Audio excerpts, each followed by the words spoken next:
Gary pulled me into the cramped back room of his repair shop. The heavy metal door clicked shut behind us with a sound that felt entirely too final. He threw the deadbolt. The loud clack echoed in the small space. I had known Gary Evans for 30 years. We had fished the Gulf Coast together, buried our wives in the same cemetery, and shared countless quiet beers on my back porch. I knew his face like I knew my own. And right now, Gary was pale, sweating, and shaking. He did not look at me as he turned his computer monitor around. He just stared at the floor and said in a voice I had never heard him use before, "Richard, you need to listen to me very carefully. Cancel your bank cards right now. Change your safe passwords the minute you leave here. And whatever you do, do not go back to that house tonight." I stood there in the dusty air of his shop, surrounded by the smell of soldering iron and old circuit boards, trying to process the sheer gravity of his words. My name is Richard Stanton. I am 70 years old. For 4 decades, I built a logistics and warehousing empire across the state of Texas from the very ground up. I started with one beat-up freight truck and a lot of sweat, and I turned it into a multi-million-dollar operation. I have negotiated with cutthroat union bosses, navigated 3 devastating economic crises, and sat across the table from men who would smile while trying to ruin my entire life. I am not a fragile old man. I am not someone who gets easily spooked. Yet standing in that dimly lit room, staring at the shattered screen of a cell phone connected to Gary diagnostic software, I felt my knees actually go weak. To understand how I ended up hiding in the back room of a tech shop staring at a living nightmare, you have to know exactly what happened just 2 hours earlier. It had started out as a perfectly ordinary Tuesday morning. I was sitting at the kitchen island of the massive $3 million mansion in Westlake Hills, a house I had gladly paid 80% of the down payment for, so my son Derek and his wife Natalie could have their ultimate dream home. I had moved in with them 2 years ago after selling my logistics company and having a mild health scare involving my heart. They insisted I live with them. They told me I deserved to rest, to enjoy the fruits of my lifelong labor surrounded by family. I was sipping my black coffee, reading the local morning paper. Derek had already left for his job at a downtown investment fund. He had looked terrible lately. He was exhausted, pale, losing weight, and constantly rubbing his temples as if fighting a perpetual migraine. He always brushed it off as work stress, and I had believed him. Natalie, on the other hand, was pacing around the kitchen island. She runs what she calls a high-end event planning company. She is 35, always dressed impeccably, always wearing a perfect rehearsed smile that never quite reached her eyes. But this morning the facade was slipping. She was on a phone call, and her voice was unusually strained. She was whispering frantically into her phone, completely absorbed in her anxious conversation. I did not mean to startle her. I simply stood up to put my empty coffee mug into the stainless steel sink. The sudden scrape of my wooden stool against the tile floor echoed loudly.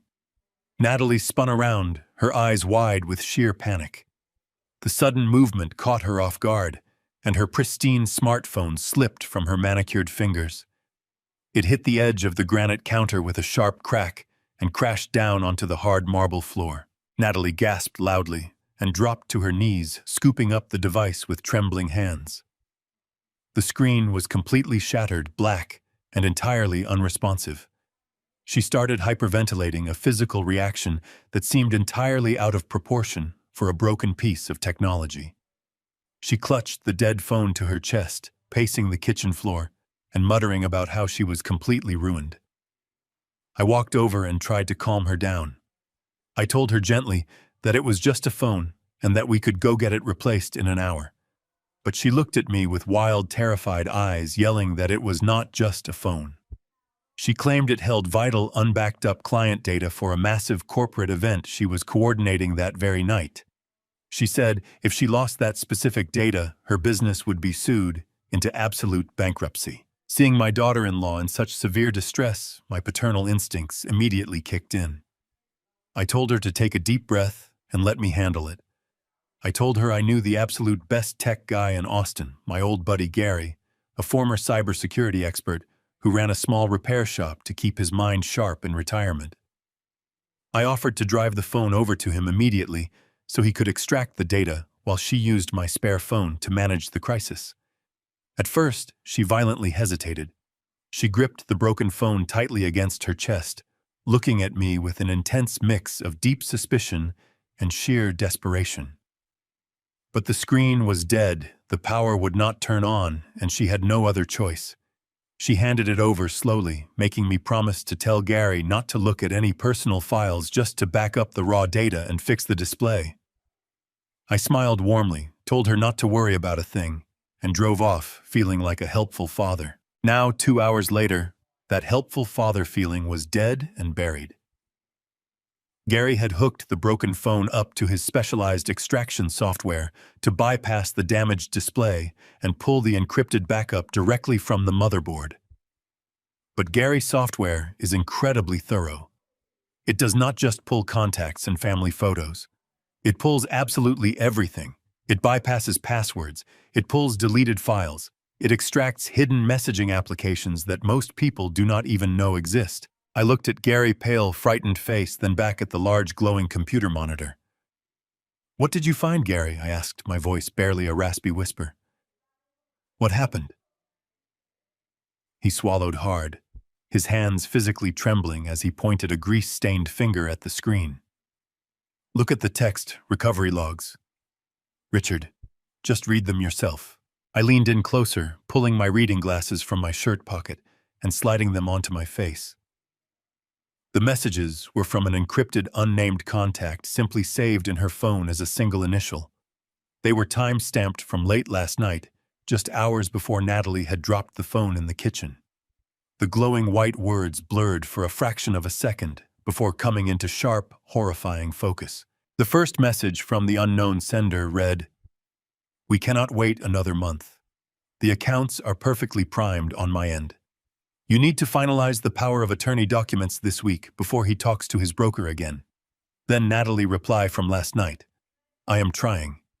But Derek is stalling, and the old man is asking questions about the $200,000 stream I moved on Monday. He is starting to snoop around the floor, safe in his room." My breath caught sharply in my throat. $200,000. I had noticed a glaring discrepancy in my joint investment account with Derek. Just yesterday afternoon, a massive withdrawal I had assumed was a routine bank error. I had casually asked them about it at dinner, and they had smoothly brushed it off with a smile. But it was the final message on the screen, the one from the unknown contact, that made the blood freeze entirely in my veins and the small dusty room start to spin out of control. It read, "Do not let him check those accounts. You know exactly what to do. Accelerate the dosage in their morning drinks. Keep Derek compliant and make sure the old man loses his mind faster. If he asks again, double the drops. Accelerate the dosage. Make sure the old man loses his mind faster." I stared at those glowing digital letters until they burned themselves permanently into my retinas. The sudden, inexplicable brain fog I had been fighting. The sudden tremors in my hands that I thought were just old age.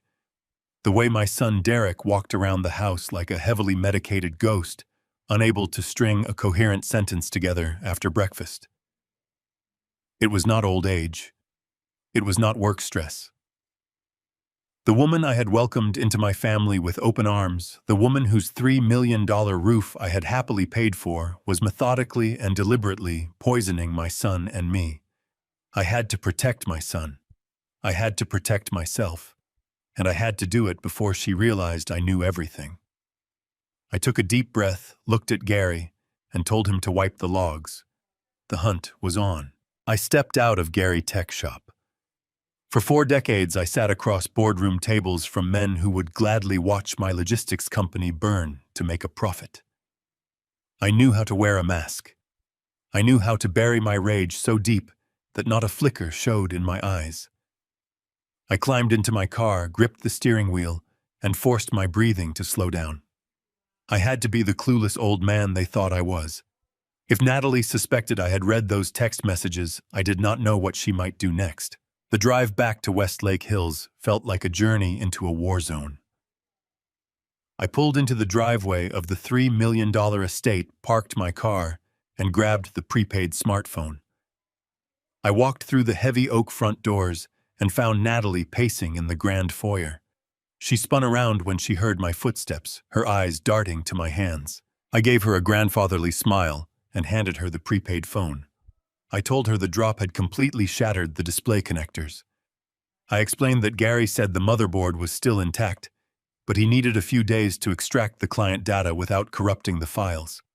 I told her he gave me this temporary replacement so she could make calls and manage her business. I watched her face closely. I expected to see a flash of panic, a twitch of guilt, but Natalie was a good actress. She let out a dramatic sigh of relief, placing a hand over her heart. She thanked me profusely, calling me her lifesaver, and gave me a brief hug. She took the phone and hurried off to her office, complaining about how much catching up she had to do. I watched her walk away, feeling a knot twist in my stomach. She was unfazed. That evening, the three of us sat down for dinner. The crystal chandelier cast a warm glow over the table, illuminating the roasted salmon and organic vegetables Natalie had prepared. To any outside observer, we looked like the perfect American family, enjoying a quiet, weeknight meal. But the reality sitting across from me was deeply disturbing. Derek looked worse than he had this morning. His skin was pale and waxy. He barely touched his food. He kept rubbing his eyes, looking as though he had not slept a full night in weeks. I waited until the plates were nearly empty before I set my trap. I dabbed my mouth with a napkin, put on my most casual, slightly confused expression, and cleared my throat. I mentioned that I had been on the phone with my private wealth manager earlier, going over some routine portfolio balancing. I kept my tone light, almost apologetic, as I brought up the joint family investment account. I looked directly at Derek and asked if he knew anything about a $200,000 withdrawal that had cleared on Monday.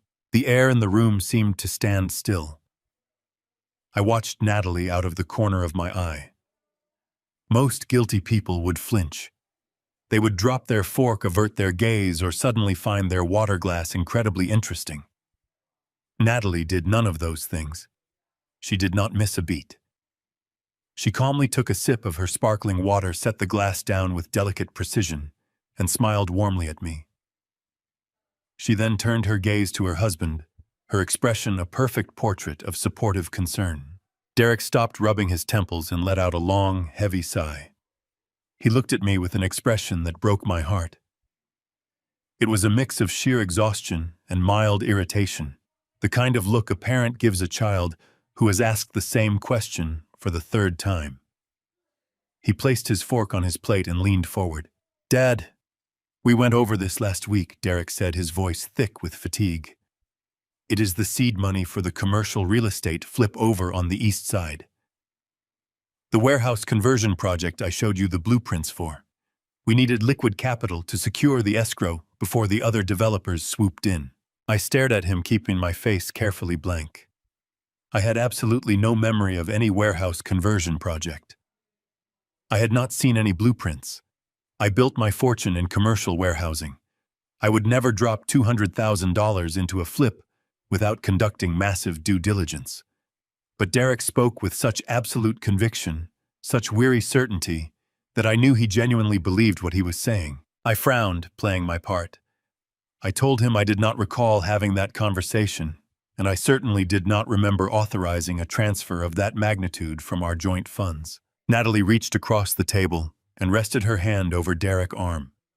She looked at me with a sickeningly sweet smile, her eyes filled with fake sympathy. "Richard, do not worry yourself over it," she said softly. "You have a lot on your mind lately. It is perfectly normal to forget a few details here and there. We are taking care of everything just like we promised." I ignored her and kept my eyes fixed on my son. I asked him how the bank had even approved a withdrawal of that size without my direct verbal confirmation or my physical signature on the authorization forms. Derek rubbed his face with both hands, looking more drained than I had ever seen him. "Dad, you signed the authorization transfer yourself," he said, his words slurred. We sat right here at this table last Thursday and signed the paperwork together. You gave the bank your approval. The room seemed to shrink around me. I had not signed anything. I was certain of it. But the sheer confidence in my son's voice meant that either my signature had been masterfully forged, or I had been in such a deep chemical fog that I had blindly signed away a fortune without retaining a single memory. I forced myself to look confused, letting my shoulders slump to complete the illusion of a failing old man. I muttered that I must be getting terribly forgetful in my old age. Derek gave me a sympathetic yet deeply troubling look.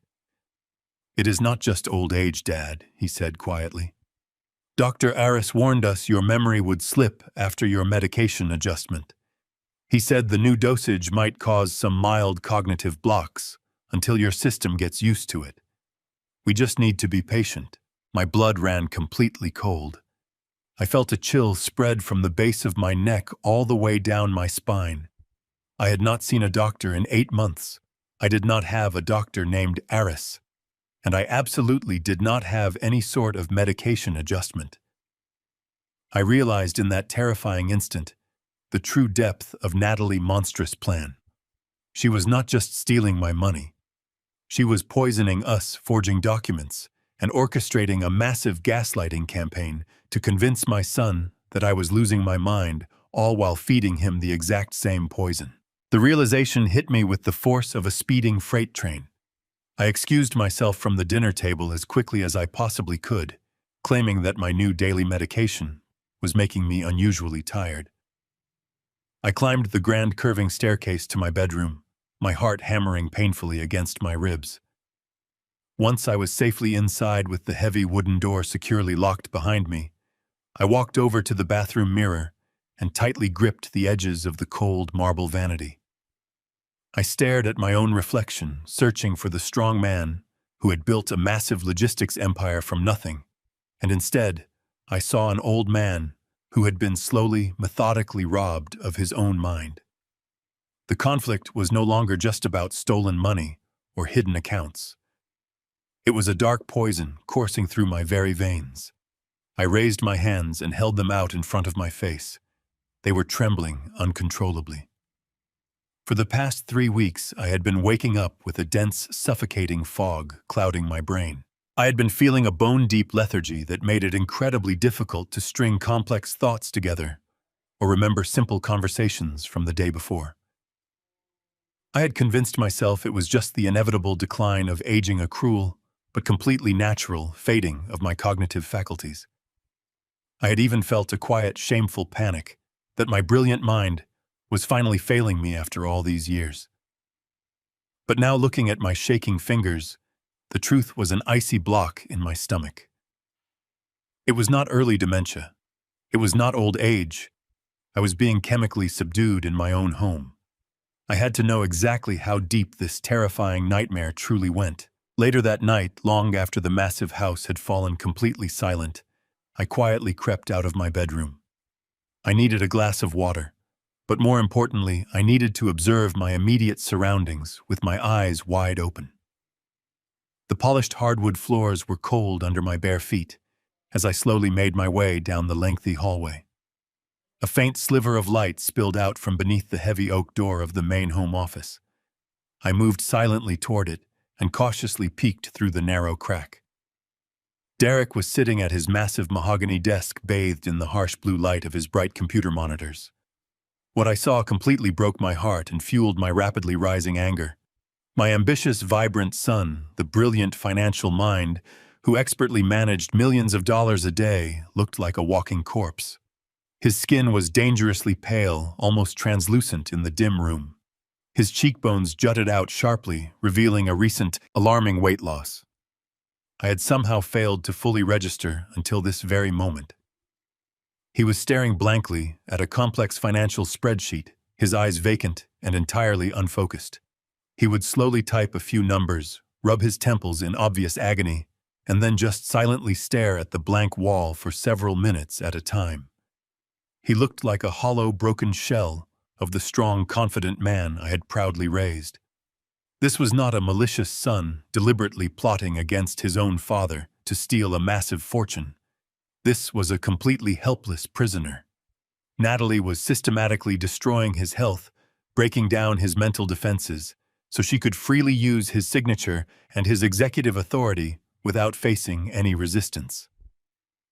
I retreated to my room in the dark, my profound sadness rapidly transforming into a cold, calculated, and absolute fury. I barely slept a single wink that night. When the bright morning sun finally broke through the large bedroom windows, I already had a defensive plan fully forming in my awakened mind. I dressed slowly and carefully, made my way down to the kitchen, carrying a stainless steel travel thermos, discreetly tucked inside the deep inner pocket of my thick morning jacket. Natalie was already standing at the massive kitchen island, humming a cheerful tune as she busily prepared our morning breakfast. Her morning routine had always seemed like a deeply loving gesture, a dedicated wife making sure her family started the busy day right. She was operating an expensive blender, thoroughly mixing fresh kale protein powder and dark berries. I sat at the counter and watched her every single move like a hungry hawk watching its prey. She poured the thick green mixture into 3 separate glass tumblers. But I noticed a crucial, chilling detail I had never once paid attention to before this morning. She turned her back to me for just a few short seconds to reach into the walk-in pantry. When she turned back around, she quickly slid one specific glass toward Derek's empty chair and another specific glass directly toward me. She picked up the 3rd glass for herself and took a large, refreshing gulp. "Good morning, Richard," she said brightly. "Drink up. It has extra antioxidants today to help with your energy levels."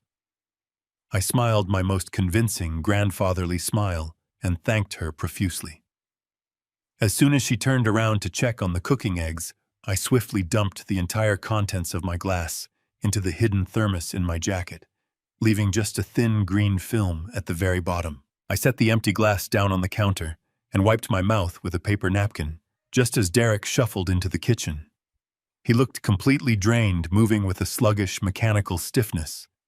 He grunted a quiet good morning, heavily slumped into the tall wooden stool next to mine, and blindly reached for the specific glass Natalie had intentionally placed in front of him. He drank the dark green mixture in continuous, exhausted gulps, desperate for any kind of energy. I sat there in total silence and closely observed him with a terrifying clarity. It did not take long for the hidden poison to fully take hold. Within 20 minutes, the subtle but undeniable physical transformation finally began. The lingering tension in Derek's broad shoulders completely vanished, replaced by a strange, unnatural looseness that made him look like a puppet with recently cut strings. He blinked slowly, his eyelids looking heavy and drooping. When he weakly tried to speak about his morning meetings, his words were slurred, dragging together as if his tongue were suddenly too large for his dry mouth. His typically sharp analytical gaze became completely dull, glassy, and blindly compliant. Natalie walked over to him, her expensive high heels clicking softly on the polished marble floor. She placed a perfectly manicured hand on his shoulder and slid a thick manila folder across the cold granite counter. "Derek, honey," she murmured in a soothing, highly hypnotic voice. "I just need your signature on these tax authorization forms for the real estate broker. It is just routine paperwork, but they absolutely need it filed by noon today." Derek did not read a single line of printed text. He did not ask a single logical question about it. He simply blinked, his heavy eyes picked up the silver fountain pen she handed him, and blindly signed his name at the bottom of the page. I watched as Derek blindly signed his name at the bottom of the page. The silver pen glinted in the morning light, leaving a trail of dark blue ink that effectively signed away a piece of our family legacy. Natalie deftly slid the manila folder back across the granite counter, snapping it shut with a crisp, efficient sound. She patted Derek on the shoulder, offering him a hollow word of encouragement, before turning her attention back to her own smoothie. Derek just sat there, staring blankly at the wall, completely devoid of the sharp intellect that had made him a top-tier fund manager. I had seen enough. My heart was a cold, heavy stone in my chest. I quietly excused myself from the kitchen, claiming that the new daily medication was making my stomach a bit unsettled and that I needed to lie down for a while.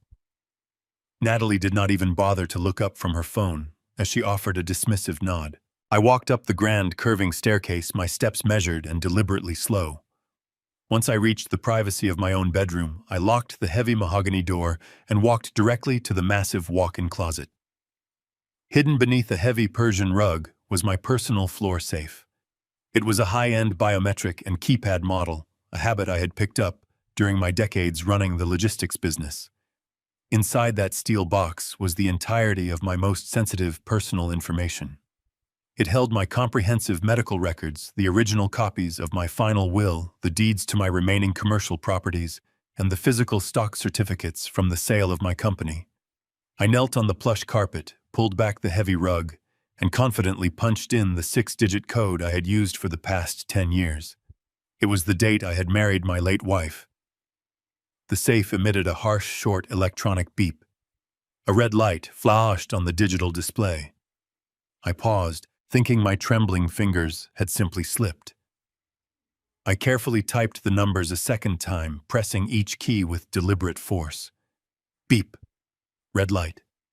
Denied. A wave of icy dread washed over me. I placed my right thumb on the biometric scanner, hoping the digital keypad was merely malfunctioning. The scanner glowed green for a second before flashing red. Access denied.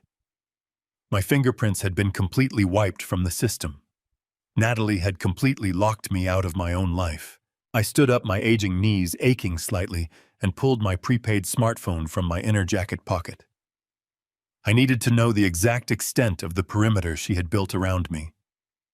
I dialed the direct private line of my wealth manager at the bank downtown. I had known the man for 15 long years. We had played golf together. I expected him to sound concerned, perhaps even surprised to hear from me on an unlisted number.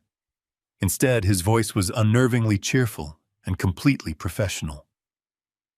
"Good morning, Richard," he said warmly. "It is so wonderful to hear your voice. I hope you are resting well at home." I skipped the pleasantries and immediately asked him to verify the current status of my primary liquid accounts and why I had not received my quarterly statements in the mail. There was a brief pause on the other end of the line, followed by the sound of fingers tapping rapidly on a computer keyboard. "Well, Richard, we processed the change of address you submitted last month," he explained smoothly. "Per your notarized request, all of your bank statements, legal alerts, and tax documents have been permanently rerouted to Natalie Business Post Office Box. She explained that she is helping you manage your daily paperwork so you can focus entirely on your health. We also successfully filed the comprehensive power of attorney documents you sent over. Is there something you need me to look into?" I felt the room begin to violently tilt. Power of attorney. Notarized requests. I politely thanked my banker, claiming my memory was just playing harmless tricks on me, and ended the call before my rising panic could seep into my voice. I walked over to the massive bay windows of my bedroom and looked out over the sprawling estate. The rolling green hills of Westlake Hills stretched out beneath the bright Texas sun. I had proudly paid 80% of the massive down payment for this magnificent property. I had poured a massive portion of my lifelong savings into these sturdy brick walls and expensive slate roofs because I wanted my son to have the absolute perfect home. Now, looking out at the immaculate landscaping and the shimmering blue water of the infinity pool, the truth was an agonizing weight on my shoulders. This $3 million mansion was not a warm, inviting home. It was a meticulously constructed, beautifully decorated, and incredibly isolated prison. I had spent 40 years building a massive logistics empire from nothing. I had commanded vast fleets of freight trucks across the entire country, managed hundreds of tough, uncompromising employees, and amassed a formidable fortune through sheer willpower and relentless grind. Now I was completely cut off from the outside world. I had no access to my own money, no access to my private medical history, and absolutely no legal control over my own hard-earned assets. I was a helpless captive in a golden cage, slowly and methodically being erased by the smiling woman currently sipping a green smoothie in the kitchen directly below me. Just as the crushing reality of my absolute isolation fully settled over me, I heard the distinct chime of the front gate intercom echoing loudly from the main hallway. I quickly moved to the window and saw a dark delivery van idling patiently in the wide circular driveway. A professional courier stepped out of the vehicle holding a thick, oversized legal envelope securely under his right arm. I knew Natalie was currently busy in the back garden dealing with the weekly pool maintenance crew. This was my one and only chance to intercept the delivery. I hurried out of my room and quietly made my way down the long staircase, moving much faster than I had in several months. I reached the heavy front doors just as the courier raised his hand to knock firmly on the thick wood. I opened the door, offered a perfectly polite smile, and quickly signed the electronic pad with my index finger. I took the heavy envelope and eagerly looked at the return address printed in bold black ink in the upper left corner. It was from a highly prominent, incredibly ruthless law firm located right in the heart of downtown Austin. But it was the specific department name printed just below the main corporate logo that made my heart completely stop beating in my chest. The envelope had been sent directly from the Department of Adult Conservatorship and Involuntary Guardianship. I stood perfectly still in the quiet hallway as the terrifying reality washed over me. She was not just stealing my fortune. She was legally erasing my entire existence while I was still breathing. I shoved the envelope inside my jacket and hurried up the stairs before Natalie or Derek found me. Inside my room, I slid the legal document under my mattress. My hands balled into fists. A conservatorship meant she was actively building a legal case to declare me incompetent. She wanted a judge to hand her total control over my finances, my health care, and my basic human rights. I needed to see exactly how she was gathering her so-called evidence and accessing my active accounts to fund this elaborate scheme. I needed to catch her in the absolute act. That evening, I decided to lay a trap. I walked into the dining room, rubbing my temples dramatically, squinting against the bright chandelier light. I told Derek and Natalie that I was suffering from a blinding, splitting headache. I played the part of the frail, deteriorating old man flawlessly.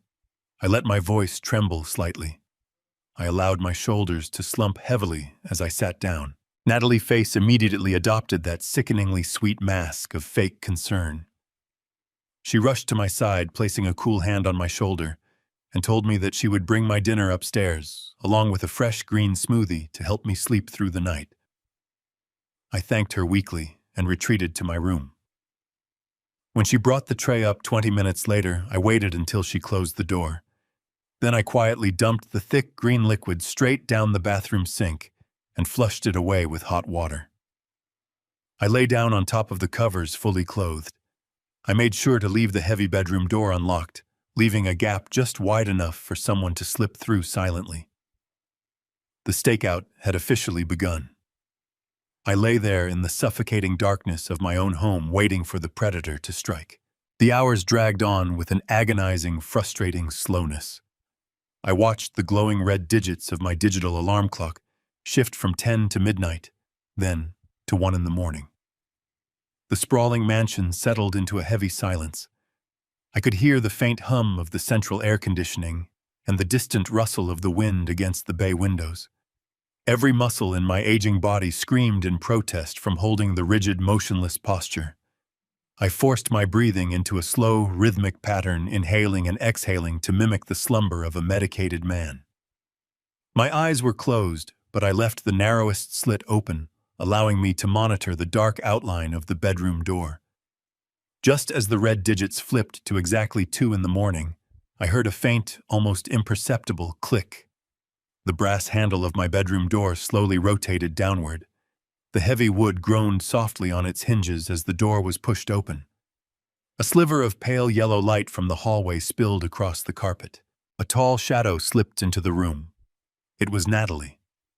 She moved with practiced, terrifying silence, her bare feet making absolutely no sound on the thick floor rugs. She stood perfectly still by the doorway, just watching me. I kept my chest rising and falling in a steady, heavy rhythm.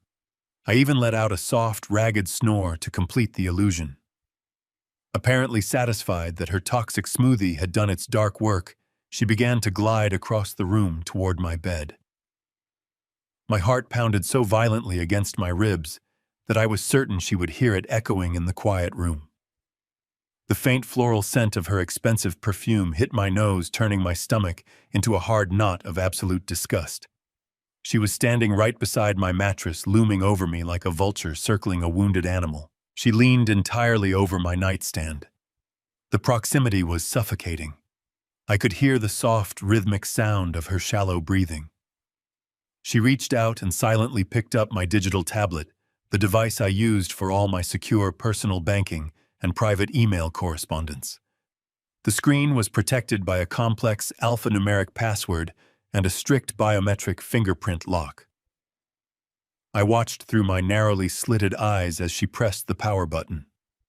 The screen illuminated her face in a harsh, cold, bluish glow, highlighting the sharp angles of her cheekbones and the utter lack of emotion in her dark eyes. She did not even attempt to guess the typed password. Instead, she turned her attention directly to my resting body. She reached out with cold, calculating fingers and gently took hold of my right hand, which was resting limply on top of the bed covers. The physical contact made my skin crawl with pure, visceral revulsion, but I forced every nerve and tendon in my arm to remain completely dead and unresponsive.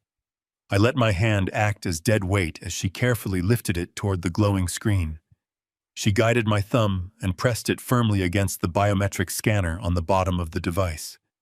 The tablet immediately chirped a soft, quiet chime, granting her full, unrestricted access to my entire digital life. I watched in silent horror as her fingers began flying rapidly across the glass screen. She opened my primary investment portfolio. She was navigating the complex interface with the speed and precision of someone who had done this exact routine dozens of times before. She quickly initiated a massive wire transfer, moving funds from my secure liquid holdings into an external routing account I did not recognize.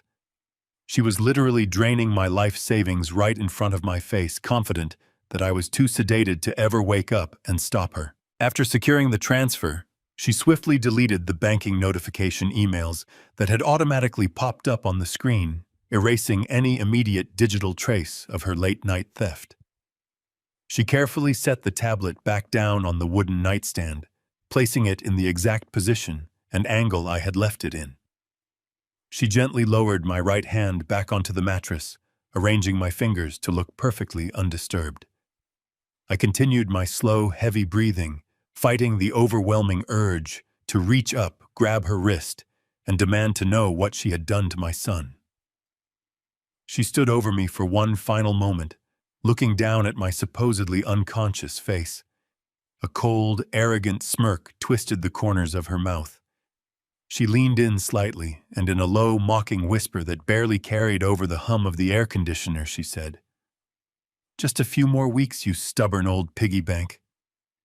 Then she turned around, glided silently across the thick carpet, and slipped out the bedroom door, pulling it shut with a soft, final click. I lay alone in the dark, the sweet floral stench of her perfume still lingering heavily in the cold air. The profound sadness that had consumed me all day instantly evaporated, burned away by a sudden flash of pure, unadulterated rage. She thought she was dealing with a frail, oblivious, easily manipulated victim. She had no idea she had just awakened a determined man who knew exactly how to completely destroy empires from the ground up. I lay awake as the first gray light of dawn slowly crept through the heavy bedroom curtains. The raw anger burning inside my chest was a powerful living thing, urging me to march down the hallway, kick open their bedroom door, and demand every single dollar back. But 40 years in the brutal world of corporate logistics had taught me that acting on pure, unbridled emotion was the fastest way to lose a war. If I confronted Natalie now, she would instantly play the victim. She would quietly delete the wire transfer records, dispose of her hidden phones, and flush the tainted smoothies down the drain. She would look at my son with perfectly simulated tears and tell him that my mental state had completely fractured, that I was suffering from paranoid delusions. And Derek, locked in his chemical fog, would absolutely believe her. I realized that my greatest weapon was not a sudden confrontation. My greatest weapon was her own arrogance.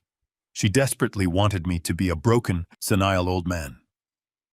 I decided it was time to give her the greatest performance of my life. I waited until I heard the familiar hum of the kitchen blender before I made my way downstairs. My posture was deliberately hunched. I shuffled my feet across the hardwood floors, letting my slippers drag with a heavy, uncoordinated rhythm. When I entered the bright kitchen, Natalie was pouring the green smoothies, and Derek was slumped over his coffee mug, staring blankly at a financial newspaper. I walked over to the cabinet, my hands shaking, with a carefully practiced tremor. I reached for a heavy ceramic coffee mug.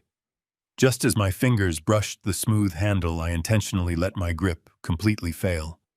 The thick mug plummeted to the floor, shattering into dozens of sharp, jagged pieces against the hard marble tiles. The loud, violent crash echoed through the quiet house. Derek flinched heavily, rubbing his face with a tired groan. Natalie spun around, her eyes flashing with a brief moment of genuine annoyance before she quickly plastered on her usual mask of pity. I stood there staring at the broken pieces, forcing my breathing to become shallow and panicked. I looked up at Natalie, letting my eyes glaze over with a deep, vacant confusion. I stepped toward her, reaching out a trembling hand. "Martha," I whispered, using my late wife name. "Martha, the boys at the loading dock are going to be late. Did you call the dispatcher?" Natalie froze. She exchanged a swift, triumphant look with my son. Derek stood up, his chair scraping loudly against the floor. He walked over and gently took my arm, his voice thick with profound sadness. "Dad, it is me, Derek. Mom has been gone for years." I looked at him, contorting my facial features into a mask of pure, unadulterated bewilderment. I gripped his sleeve tightly. "Derek," I stammered, my voice cracking perfectly. "Derek, what year is it? Why are we not at the old house?" My son closed his eyes, a look of absolute devastation washing over his pale face. He guided me to a chair, whispering soft, useless reassurances. I kept my head bowed, playing the tragic victim, but beneath the table my hands were perfectly steady. The results of my morning performance were immediate and astonishingly effective. Natalie's guard did not just drop. It completely vanished. By convincing her that her toxic chemical cocktail was working exactly as planned, I effectively rendered myself invisible in my own home. I was no longer a wealthy investor to be managed. I was simply a piece of broken furniture, waiting to be moved to a permanent care facility. She stopped hovering over me when I watched television in the living room. She stopped lowering her voice when I wandered into the kitchen. Most importantly, she became incredibly dangerously careless. She began taking phone calls out on the back patio, with the sliding glass doors wide open. I would sit in my armchair, pretending to be asleep, with the television volume turned up, while I listened to her complain to her mysterious lawyer about the slow processing times of the conservatorship paperwork. She spoke with absolute impunity, entirely confident that the drooling old man in the next room could not comprehend a single syllable. Her arrogance extended to her physical possessions as well. The cheap prepaid burner phone she used for her secret communications was no longer hidden away in her designer purse. She started leaving it casually resting on the kitchen island while she took her long, luxurious showers upstairs, assuming I was too confused to even recognize what the small black plastic device was. I knew I needed to access the contents of that phone, but I could not do it alone. I began establishing a harmless daily routine to get myself out of the house. I told Derek that the doctor recommended light exercise for my joint pain. Every afternoon, I would slowly shuffle out the front door and make my way down the street toward the quiet neighborhood park. I made sure my gait was terribly slow and unbalanced, knowing Natalie was likely watching me from the second-story window. On my third consecutive trip to the park, I sat heavily on a green wooden bench near the duck pond. 10 minutes later, Gary casually strolled down the paved walking path and sat down right next to me. He did not look at me directly. He held a newspaper open in front of his face. He reached into his deep coat pocket and smoothly slid a small rectangular metallic device onto the wooden slats between us. It was no larger than a standard deck of playing cards. "It is a dual-band SIM cloner," Gary muttered quietly. "It is completely pre-configured. You just need to slide her SIM card into the primary slot for exactly 60 seconds. It will copy the decryption keys and the entire message history directly onto the internal storage. Get it done and bring the device back to me." I slipped the cold metal block into my pocket, gave Gary a silent nod, and began my long shuffling walk back to the mansion. The opportunity presented itself the very next morning. Natalie was upstairs, running the vacuum in the guest bedrooms. Her black burner phone was sitting unprotected right next to the coffee maker. My hands moved with a speed and precision that completely betrayed my 70 years. I popped the plastic back off her phone, removed the tiny square card, and slid it into Gary's cloning device. The small green light blinked rapidly. 58, 59, 60. The light turned solid blue. I shoved the card back into her phone, snapped the cover in place, and retreated to the living room couch, just seconds before she came walking down the stairs. That afternoon, I returned to the park and handed the metallic block back to Gary. I thought we were just going to uncover the full extent of her financial theft. I thought I expected to simply find banking routing numbers to reclaim my funds. Instead, Gary plugged it into his laptop and froze his face pale. Gary slammed the laptop shut before the screen even fully loaded. He looked around the sunny park with sudden, intense paranoia, his eyes darting toward every passing jogger and casual dog walker. He whispered that we could not do this out in the open, not with what the initial decryption sequence was suddenly flagging on his system. He told me to meet him at a secure location in exactly 1 hour. I nodded, keeping my expression perfectly blank as I slowly shuffled away from the duck pond. I did not return to the sprawling mansion. Instead, I walked 3 blocks down to a busy commercial intersection just outside the quiet neighborhood limits. I flagged down a passing rideshare vehicle, carefully pulling a crisp $100 bill from the bottom of my left shoe. I had been hiding emergency cash in my footwear for several weeks, fully anticipating the inevitable day my personal credit cards would be mysteriously declined or completely canceled by my increasingly brazen daughter-in-law. I handed the confused driver the cash and gave him a specific address on the opposite side of Austin, instructing him to take the fastest possible route to avoid any potential surveillance. The drive took 40 tense minutes, placing me directly in front of a sleek, unassuming glass building that safely housed the private offices of Sarah Jenkins.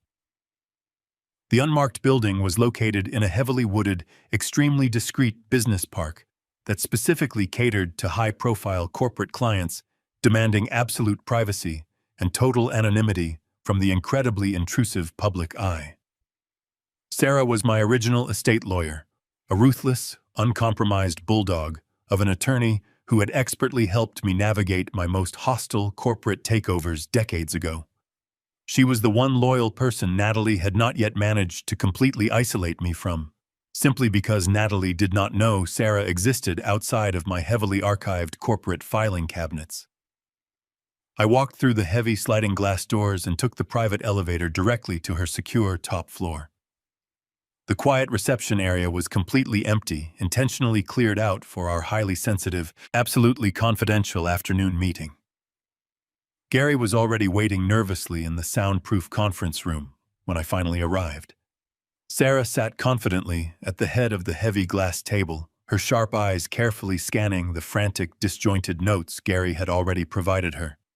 I sat down in the leather chair and quickly outlined the terrifying reality of my current situation. I explicitly explained the forced chemical sedation, the forged financial signatures, the deliberately isolated banking accounts, and the pending legal conservatorship Natalie was aggressively pursuing to completely strip me of my basic human rights and total financial autonomy. Sarah did not waste a single second offering any useless sympathy or hollow comfort. She immediately went to work with a terrifying calculated efficiency that reminded me exactly why I had hired her so many years ago. She began frantically drafting the complex legal framework necessary to quickly establish an impenetrable blind trust. We needed to quietly and swiftly move the bulk of my remaining $15 million in liquid assets completely out of Natalie's reach before the conservatorship could be formally finalized in a corrupt court of law.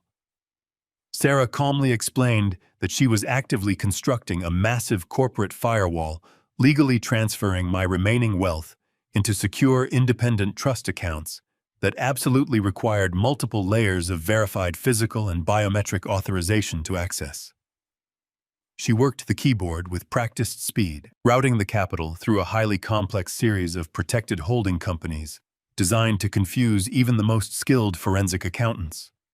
She assured me that even if Natalie successfully forged my signature on every single domestic financial document she could find, she would hit a solid brick wall the exact moment she tried to access the newly protected trust. The money would be effectively frozen and entirely shielded from any fast-tracked domestic conservatorship order Natalie might manage to illegally procure. Natalie was going to confidently reach into the proverbial cookie jar and find it completely, permanently empty. The thought brought a small, grim smile to my face, my first real smile in weeks. While Sarah meticulously processed the rapid asset transfers, she picked up her secure office phone and placed a direct, heavily encrypted call to a former federal private investigator she kept on a permanent, high-level retainer. She gave the seasoned investigator the exact name of the prominent Austin law firm I had seen printed on the delivery envelope earlier that week. She ordered a comprehensive, highly discreet background check on the specific lawyer actively handling the conservatorship paperwork for Natalie. Sarah strongly suspected that Natalie could not possibly pull off a legal maneuver of this massive complex magnitude without a highly placed inside contact, who was perfectly willing to intentionally bend the rules for a significant cut of the stolen fortune. We needed to know exactly who we were fighting in the corrupt courtroom before the legal battle officially began. The investigator promised to have a complete, detailed dossier on the lawyer, personal finances, and hidden political connections within exactly 48 hours. The room fell into a heavy, highly tense silence as the steady, rhythmic clicking of Gary's computer mouse softly echoed off the thick glass walls.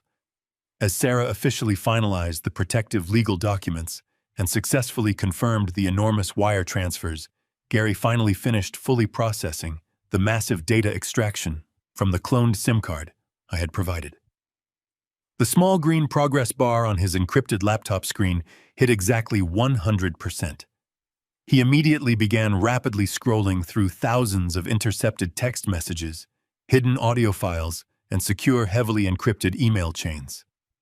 I sat directly across from him and watched his face closely, anxiously, waiting for him to uncover the specific banking routing numbers and the hidden offshore accounts Natalie was undoubtedly using to stash my stolen millions. I desperately wanted to see the undeniable proof of her financial theft fully laid bare on the glowing monitor. Instead, his rapid scrolling slowly came to a complete dead stop. He opened a specific password-protected file directory that was simply labeled with Derek initials. The healthy color rapidly drained from Gary's face, leaving his skin looking completely ashen and deeply sickened. He let out a sharp, ragged breath that sounded incredibly loud in the quiet room. He slowly closed the laptop screen halfway down, as if he were physically trying to hide the disturbing digital contents from his own eyes. His hands were visibly shaking over the plastic keyboard. He looked up at me, his voice trembling with a genuine, profound terror I had never once heard from him in all the decades we had known each other.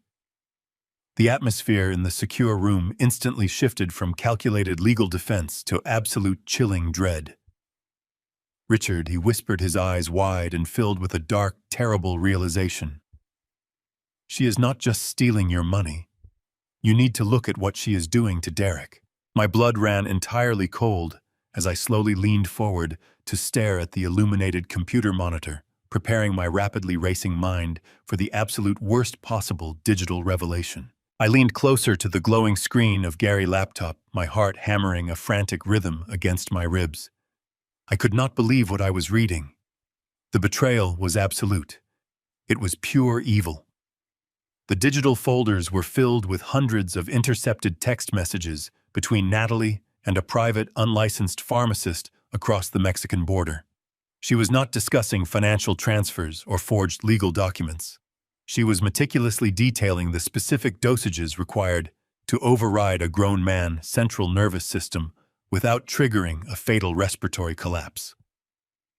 I read the cold clinical descriptions of my son's deteriorating physical state typed out by his wife with the detached precision of a scientist observing a lab rat. She complained about his occasional moments of clarity and demanded stronger synthetic compounds to keep him fully compliant. Gary reached into his worn leather satchel and pulled out a thick sealed manila envelope. He slid it slowly across the glass table toward me, his hands trembling slightly. "I took the thermos you gave me during our last meeting in the park," Gary said, his voice barely a whisper. "I sent the green liquid to a highly discreet independent toxicology lab operating outside the state registry. I told them to run a comprehensive chemical analysis. The results just came back this morning." I opened the envelope and pulled out the laboratory report. The medical terminology was dense, but the bold red warning flags printed next to the chemical breakdowns required no medical degree to understand. I felt sick to my stomach. My hands gripped the paper tightly. I could barely breathe. The truth was undeniable. Natalie daily health smoothies were liquid death. The lab had identified massive unprescribed levels of benzodiazepines, powerful synthetic sedatives typically used in psychiatric wards to subdue violent, uncontrollable patients. But she had not stopped there. The report detailed a secondary, more insidious chemical compound mixed into the thick green fluid. It was an aggressive experimental cognitive disruptor, a synthetic drug specifically designed to impair short-term memory, retention, induce profound mental confusion, and shatter a person's natural executive functioning. I stared at the black letters on the white page, feeling a cold, sickening wave of absolute horror wash over me. She was intentionally poisoning us every morning. She was methodically, chemically lobotomizing both her husband and her father-in-law right at the breakfast table. The daily dosage was meticulously calculated to keep us functioning just enough to physically walk, talk in basic sentences, and sign our names on legally binding financial documents. It was a chemical prison designed to keep us trapped in a perpetual state of agreeable, exhausted compliance. The dense fog that had clouded my mind recently made terrifying sense.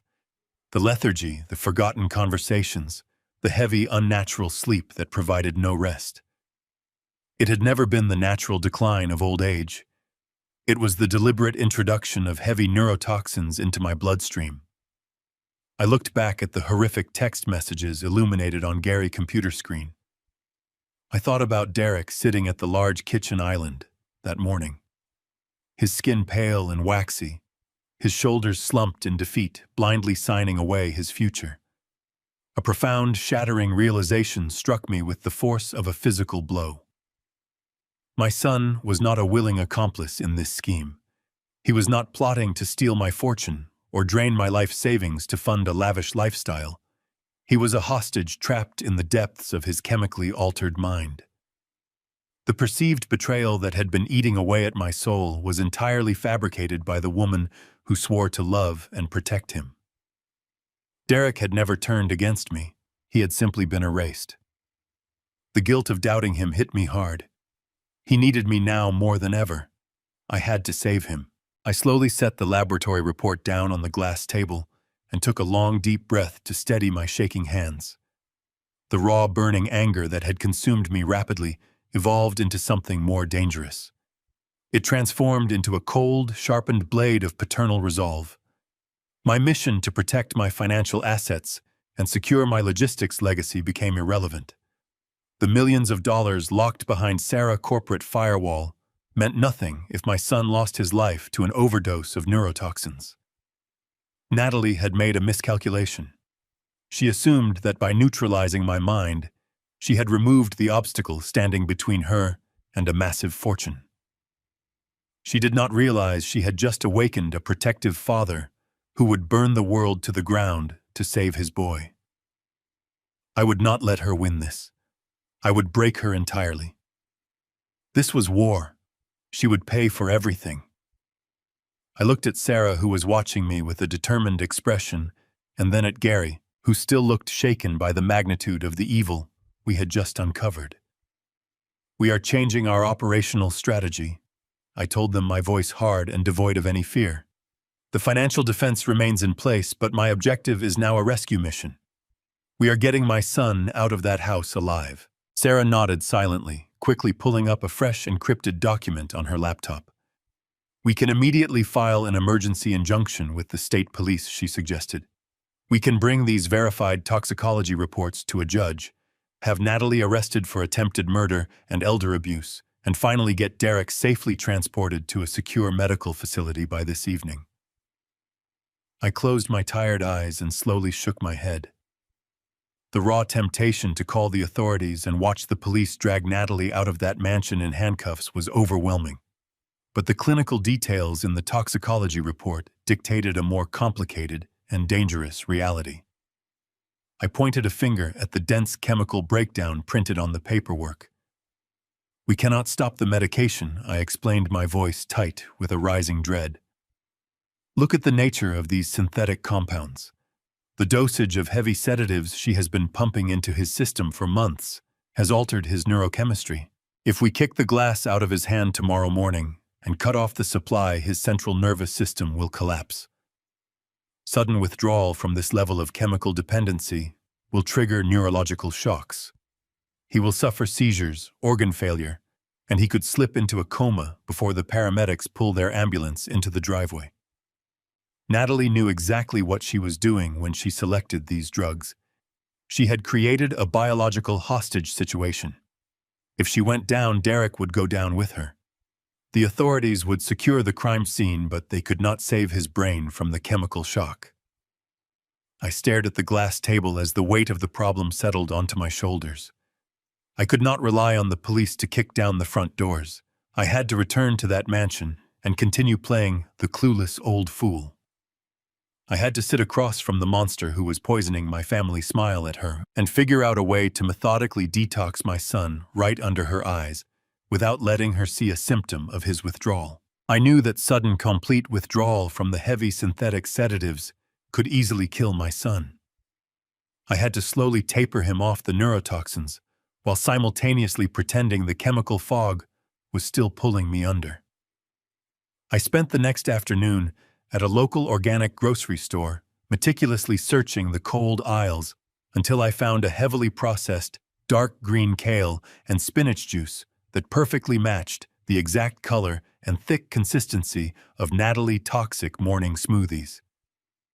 I bought a dozen large bottles and smuggled them back into the mansion, hiding them securely behind a row of old paint cans in the dark, climate-controlled basement garage where she never ventured.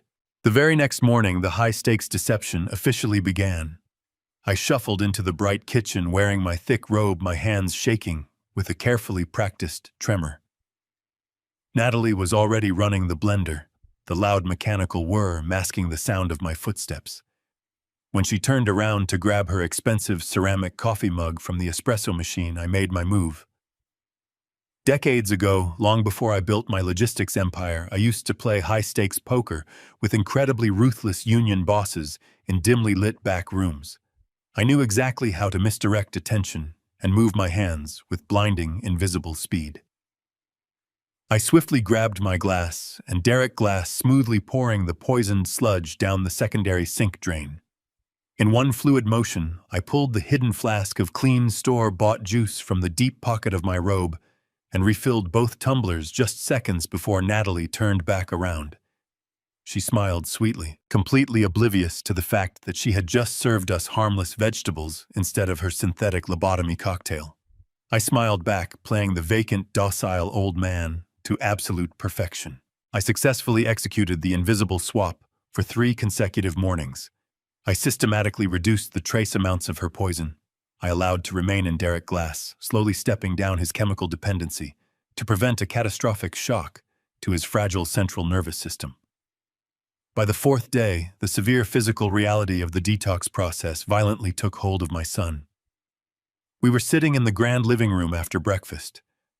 Derek was slouched deeply into the leather sofa, his face buried in his hands. A thick layer of cold sweat beaded on his pale forehead. He was shivering slightly, despite the warm morning sunlight streaming through the massive bay windows. He let out a low, ragged groan, pressing his fingers hard against his temples. He complained of a blinding, crushing migraine that felt like a jagged spike being driven directly behind his eyes. His hands trembled as he desperately tried to steady his shallow breathing. The chemical hooks were being violently ripped from his brain, and the painful withdrawal was absolute agony. Natalie rushed into the living room, her sharp heels clicking against the hardwood floor. She carried a small silver tray holding a tall glass of iced water and a small, delicate porcelain bowl filled with several large white pills. "Oh, Derek, my poor sweetheart," she cooed, her voice dripping with artificial saccharine sympathy. "Your stress levels are just far too high with all this new corporate restructuring. You need to take these special herbal supplements. Dr. Aris specifically prescribed them to help manage your sudden tension headaches. They will make you feel so much better, I promise." I stared at the white pills. I knew exactly what they were. They were a concentrated dose of heavy sedatives. If he swallowed them, he would be instantly plunged right back into the suffocating chemical prison she had built for him. All of my dangerous, methodical detox work would be completely destroyed in a matter of seconds. I could not let her hand him that porcelain bowl. I weaponized my manufactured dementia. As Natalie leaned over the sofa to press the pills into Derek, shaking hands, I let out a distressed gasp.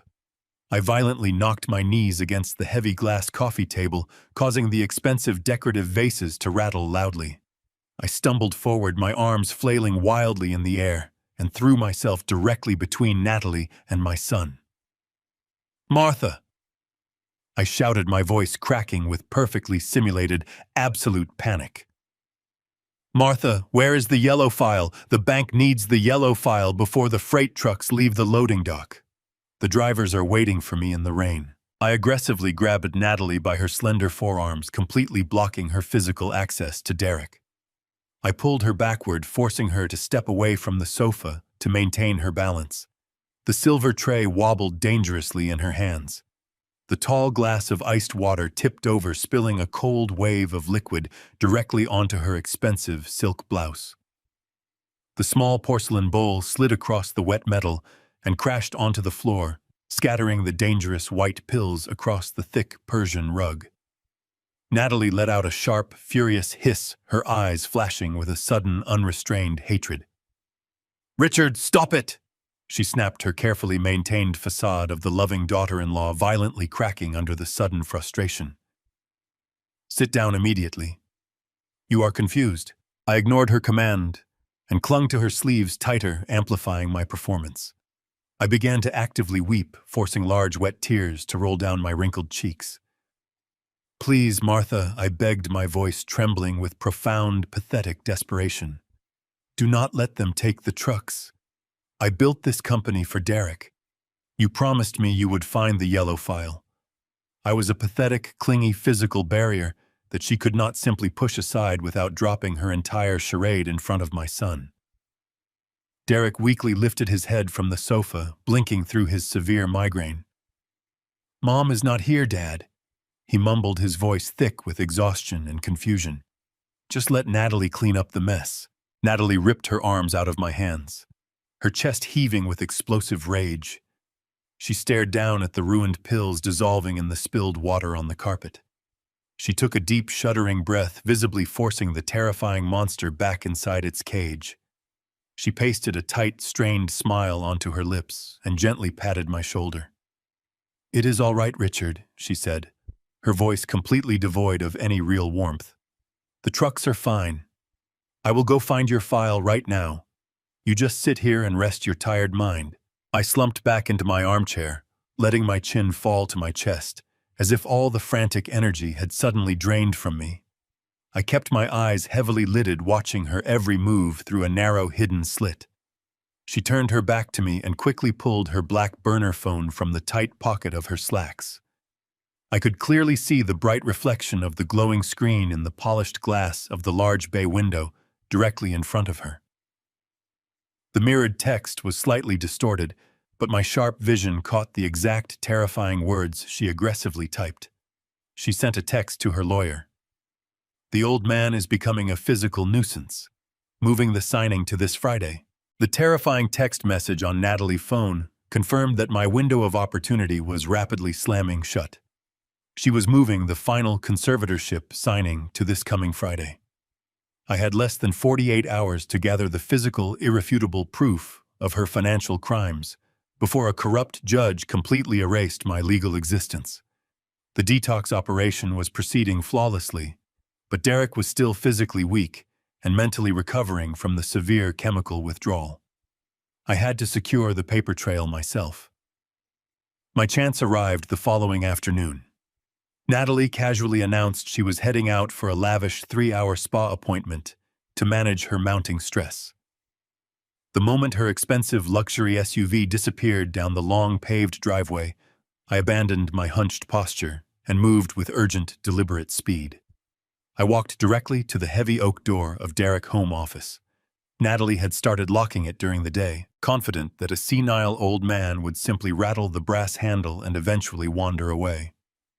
But she severely underestimated a man who had spent his youth picking cheap padlocks at commercial freight yards. I retrieved a pair of thin tension wrenches from my pocket, slipped them into the keyhole, and expertly popped the tumblers in under 60 seconds. I stepped inside the quiet, dimly lit room and quickly closed the heavy door behind me. The air felt stale, smelling faintly of old paper and stale coffee. I moved straight toward the massive mahogany desk. The surface was cluttered with thick manila folders, precisely the kind she had been sliding in front of my heavily drugged son every single morning. I pulled my hidden secondary smartphone from my jacket pocket and prepared the high-resolution camera. I began sifting through the massive stacks of paperwork. My heart hammered against my ribs as the sheer staggering magnitude of her criminal operation was finally laid bare before my eyes. There were dozens of comprehensive bank statements, commercial real estate transfers, and highly complex incorporation documents for offshore shell companies I had never once authorized. She was systematically dismantling my massive logistics empire and funneling the liquid assets into untraceable corporate entities completely under her exclusive control. The printed text on the complex financial ledgers was incredibly small, intentionally formatted to be difficult to decipher. I reached into the top drawer of the desk and pulled out a heavy brass-rimmed magnifying glass Derek used for reading tiny legal print. I held the magnifying glass perfectly steady over the physical documents, hovering the smartphone camera just above the curved lens to capture crisp, magnified images of the most damning evidence. I meticulously photographed the routing numbers, the forged executive signatures, and the clear, undeniable paper trail that linked her newly formed shell companies directly to my violently depleted personal accounts. I was so intensely focused on securing the sharpest possible digital images that I completely tuned out the ambient noise of the massive house. I was capturing the final page of a massive unauthorized wire transfer when the heavy silence of the estate was abruptly shattered. The heavy, distinctive thud of the front double doors violently slamming shut echoed through the wide, cavernous hallway. My blood instantly ran entirely cold. Natalie was back. She had returned nearly 2 hours earlier than she had originally announced. Heavy, fast footsteps clicked rapidly against the polished hardwood floors, moving with sharp, aggressive purpose directly toward the main office. There was absolutely no time to hide the massive stack of scattered financial documents. There was no alternate exit. I was completely trapped. I quickly shoved my smartphone deep into my inner jacket pocket, frantically praying I had remembered to silence the digital camera shutter. The brass doorknob aggressively turned. The heavy oak door swung open, and Natalie stopped dead in her tracks in the threshold. The air in the room instantly evaporated, replaced by a dense, suffocating tension that felt physically crushing. She stared at me, her dark eyes dropping immediately to the highly sensitive bank statements currently clutched in my trembling hands, and then to the brass magnifying glass resting on top of the mahogany desk. For a split second, the horrifying truth hovered in the tense air between us. She saw a man actively investigating her deeply hidden crimes. I saw the absolute, terrifying realization flash across her sharp features. If I allowed her to process this moment logically, she would destroy every single piece of paper in this room and immediately call her corrupt lawyers to forcibly remove me from the premises. I had to pivot, and I had to do it flawlessly. I weaponized my carefully cultivated dementia with an Oscar-worthy desperation. Before she could open her mouth to demand a rational explanation or hurl a vicious accusation, I let the thick stack of financial documents slip completely from my loose grasp. The papers fluttered to the carpeted floor like dead leaves. I widened my eyes, filling them with a raw, unadulterated terror that bordered on absolute unhinged hysteria. I let my jaw go slack and began to breathe in shallow, frantic gasps.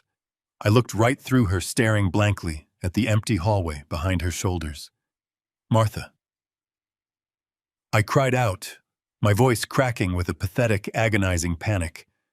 "Martha, where is the bus schedule?" I frantically patted my empty pockets, spinning around in a tight, confused circle. "I need the bus schedule right now. The morning shift is going to completely stall. The foremen are waiting for me at the downtown warehouse, and the freight trucks cannot leave without my dispatch codes." I intentionally let my knees buckle slightly, grabbing the edge of the mahogany desk for physical support. I began to openly weep, forcing hot, wet tears to rapidly spill down my wrinkled cheeks. "Please, Martha, you have to help me find the yellow bus pass. They are going to fire me if I miss the morning bell." I fully committed to the tragic illusion, projecting the deeply broken mind of a man completely trapped 30 long years in the past. Natalie's rigid posture slowly relaxed. The terrifying suspicion that had momentarily hardened her sharp features instantly melted away, rapidly, replaced by a look of sheer, unadulterated disgust. She sneered, her top lip curling upward in profound revulsion at the pathetic weeping shell of a man standing before her. She stepped into the office, aggressively snatched the scattered financial documents from the carpeted floor, and shoved them carelessly into the desk drawer. She grabbed my arm with a painful, bruising grip and forcefully pushed me toward the hallway. "Go back to your bedroom, you crazy old fool," she spat, her voice dripping with venomous contempt. "There are no freight trucks. Just go watch your television." She violently slammed the heavy oak door shut behind me, the loud click of the brass lock echoing sharply in the quiet corridor. I kept my shoulders heavily slumped and maintained a slow, shuffling gait as I walked away. But the moment I reached the protective shadows of the grand staircase, my fake tears instantly vanished. My trembling hands became perfectly steady. A cold, victorious smirk slowly spread across my face. I had the photos. I retreated to my designated bedroom, deliberately maintaining my incredibly slow, shuffling gait until the heavy mahogany door was securely locked behind me. Once completely isolated from her watchful eyes, I pulled the hidden smartphone from my dark jacket pocket. My hands moved with urgent, calculating precision as I rapidly connected to the highly encrypted virtual private network that Gary had carefully set up for me. I quickly uploaded the high-resolution images of the forged banking statements, the entirely unauthorized commercial real estate transfers, and the incredibly complex offshore incorporation documents.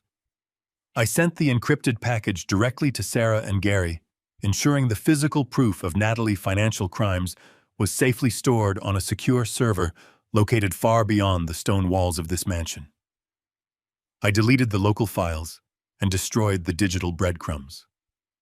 Now all I could do was wait. I sat in the dark, staring at the ceiling, replaying the terrifying moment in the office.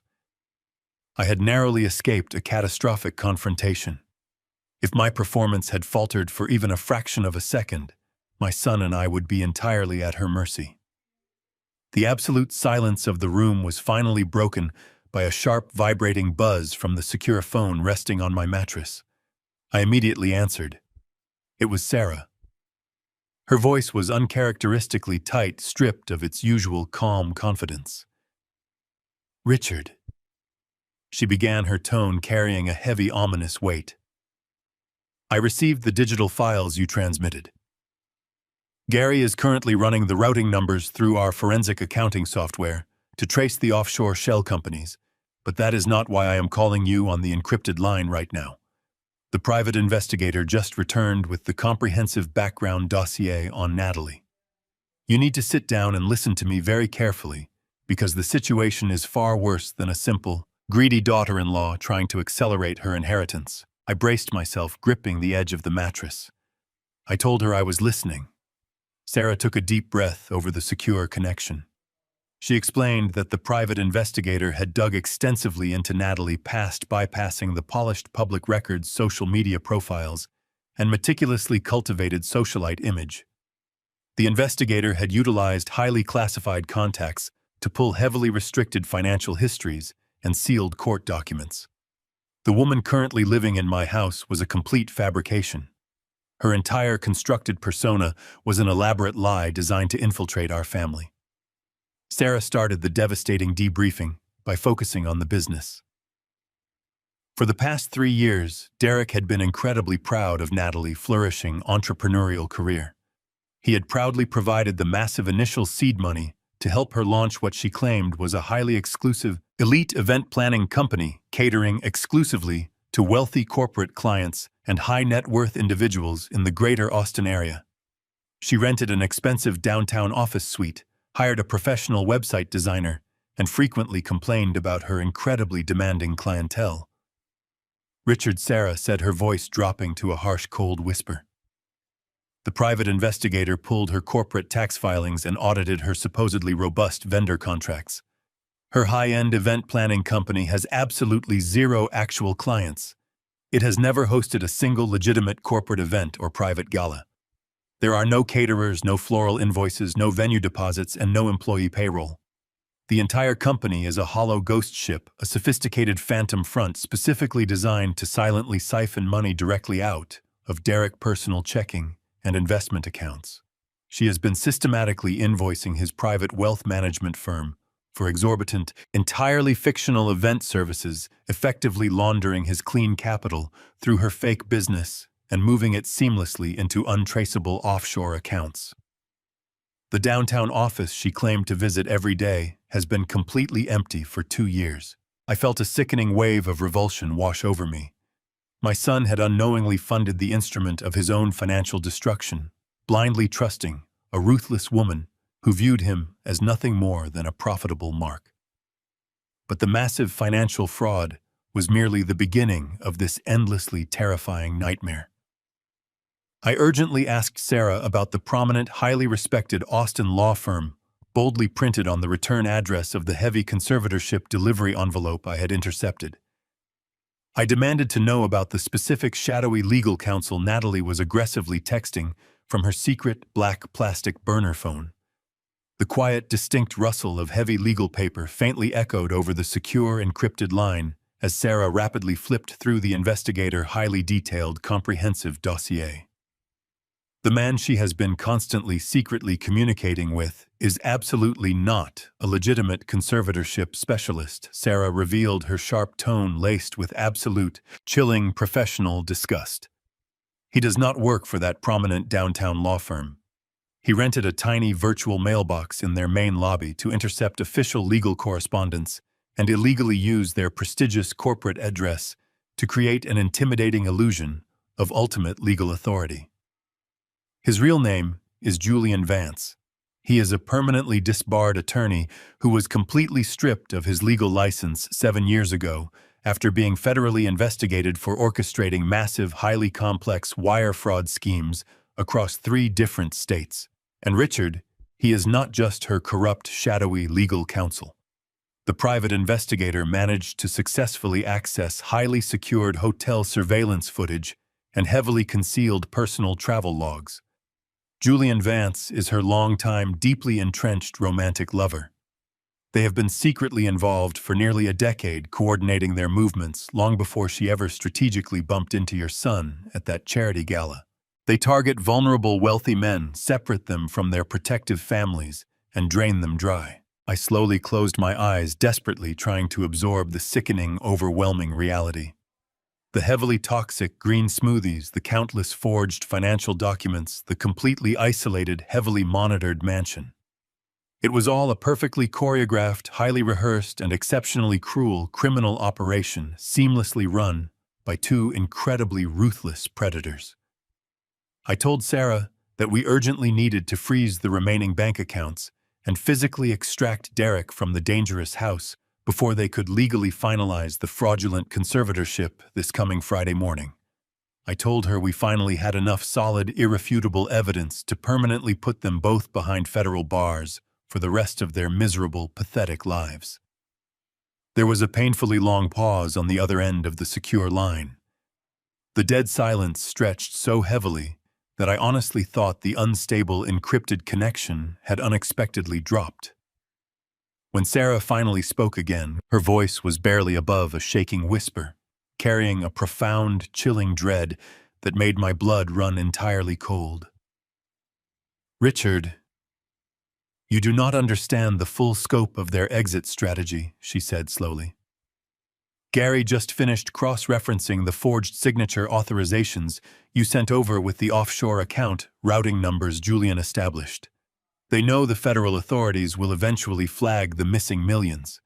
They have carefully structured every single illegal wire transfer, every fraudulent corporate invoice, and every offshore shell company directly under Derek primary executive credentials." She paused, letting the horrifying reality settle in the cold room. "Richard, they are not just taking your money. They are framing Derek." The suffocating silence in the secure conference room felt entirely unbearable. I stared at the encrypted phone resting on the heavy glass table, trying to process the absolute devastation in Sarah Jenkins' voice. Gary was already pulling up the offshore financial records on his laptop, his fingers flying across the plastic keyboard with desperate, frantic speed. We needed to piece together the entire money trail before the corrupt legal machinery completely finalized my total destruction. Gary brought up a complex visual map of the digital transactions on the glowing monitor. He pointed to a series of massive, staggered deposits flowing steadily out of Natalie Fake Event Planning Company. The stolen money was not sitting stagnant in her fraudulent corporate accounts. It was moving, but it was not moving into the offshore shell companies directly under her name or Julian Vance's name. The capital was being systematically routed right back into the country, meticulously laundered, and directly deposited into Derek personal high-yield investment portfolios. I leaned closer to the bright screen, my heart pounding, a heavy, painful rhythm against my ribs. I watched the digital lines connecting the fraudulent phantom business directly to my son's private wealth management accounts. Natalie and Julian were actively running a highly sophisticated multi-million-dollar money laundering syndicate, cleaning dirty capital from Julian. Illegal wire fraud operations through the fake event planning front. And they were using my heavily drugged, chemically lobotomized son as the ultimate unsuspecting clearinghouse. Every single morning while Derek sat at the kitchen island, trapped in a thick, synthetic fog, she was sliding those complex investment transfer authorizations across the marble countertop. He had been blindly signing his legal name to hundreds of fraudulent financial documents, completely unaware that he was officially authorizing the illegal movement of massive sums of heavily laundered cash. She was treating him with heavy, dangerous neurotoxins specifically to secure his unthinking, docile compliance. The sheer calculating evil of her daily routine was absolutely breathtaking. She poured him a glass of poison, kissed his pale cheek, and then calmly handed him a pen to sign away his entire life. Sarah continued explaining the terrifying reality over the secure speakerphone. Her tone was sharp, analytical, and completely devoid of any false comfort. She outlined the catastrophic legal trap Natalie had meticulously constructed around my son. If the Internal Revenue Service or the Federal Bureau of Investigation ever launched an audit into the suspicious financial transfers, the entire paper trail would lead directly and exclusively to Derek. Natalie's name was legally insulated from the final destination accounts. Julian Vance was a disbarred ghost operating entirely in the shadows. Derek's legal signature was on every single piece of damning financial evidence. If the federal authorities raided the mansion and seized the hard drives, my son would be completely unable to defend himself. He would sound deeply confused, mentally compromised, and highly unreliable on a witness stand. The federal prosecutors would look at the massive influx of illegal capital in his personal investment accounts and the signed authorizations in his home office. They would charge him as the sole mastermind of a massive, highly illegal financial syndicate. My son would take the sole devastating fall for the entire multi-million-dollar operation. He would face a minimum of 20 years in a federal penitentiary. The room spun slightly as the true, horrifying motive behind this elaborate nightmare finally crystallized in my mind. The money was only one part of the equation. Natalie wanted absolute, unquestioned freedom, and she wanted it without a single trace of legal or social consequence. I sat back in the leather chair, staring blankly at the glass wall of the conference room. I finally understood the dark, brilliant perfection of her exit strategy. With Derek permanently locked away in a federal prison cell, totally discredited and legally destroyed, she would assume the incredibly sympathetic role of the deeply shocked, aggrieved wife. She would publicly weep, claiming she had absolutely no idea her husband was a secret, high-level criminal. Society would pity her. Her wealthy socialite friends would fiercely rally around her. And with me, the only other potential obstacle, securely locked away in a permanent dementia care facility under a legally binding medical conservatorship, there would be absolutely no one left to challenge her. She would be granted total, immediate, and completely uncontested control over the entirety of our combined corporate logistics estate and personal wealth. She would quietly liquidate the massive assets funneling the clean, legitimate millions into untraceable offshore trusts. Once the dust settled and the public eventually forgot about the tragic downfall of our prestigious family, she would simply file for divorce. She would sever all legal ties to her incarcerated husband, pack her expensive designer bags, and quietly disappear across international borders to join Julian Vance. They would live out the rest of their pathetic lives in absolute luxury, entirely funded by my lifetime of hard work and my son's complete destruction. It was a flawless, cold-blooded execution of a modern financial assassination. A powerful, overwhelming surge of protective rage ignited deep within my chest, burning away the remaining shock and fear. The woman sleeping in my house, pretending to be a loving wife and a concerned daughter-in-law, was a venomous predator actively planning to slaughter my family for a massive payout. I would not allow it. I would not let her destroy my boy. I looked at Gary, who was staring at the screen with wide, terrified eyes, and then spoke directly into the secure phone to Sarah. "We are not just defending my money anymore," I said, my voice hardening into cold, unforgiving steel. "We are going to completely dismantle their entire operation, and we are going to bury Natalie and Julian under the weight of their own criminal evidence. I need every single piece of documentation proving the systematic money laundering. We need to build an airtight case for the federal authorities before they can ever finalize this trap." Sarah completely agreed instantly, promising to have her elite investigative team work straight through the night to compile the definitive, undeniable legal counterstrike against their operation. I ended the encrypted call and slowly stood up, feeling a dangerous, incredibly heavy resolve firmly settle into my aging bones. I had to quickly return to the sprawling, isolated mansion. I had to continue flawlessly playing the broken, hopelessly senile old man.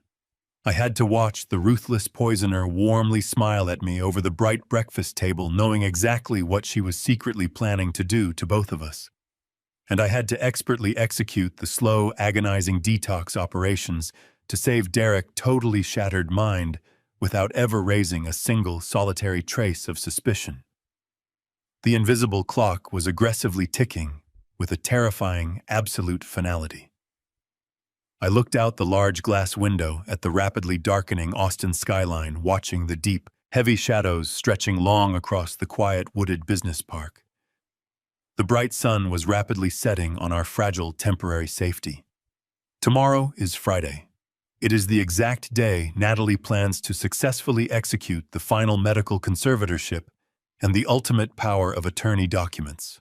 Over the course of the incredibly tense next 2 days, I continued my dangerous performance, maintaining the pathetic illusion of a fully broken man while methodically executing the highly classified secret detox operation. Every morning, I flawlessly swapped those toxic green smoothies for the harmless vegetable juice I had hidden in the garage.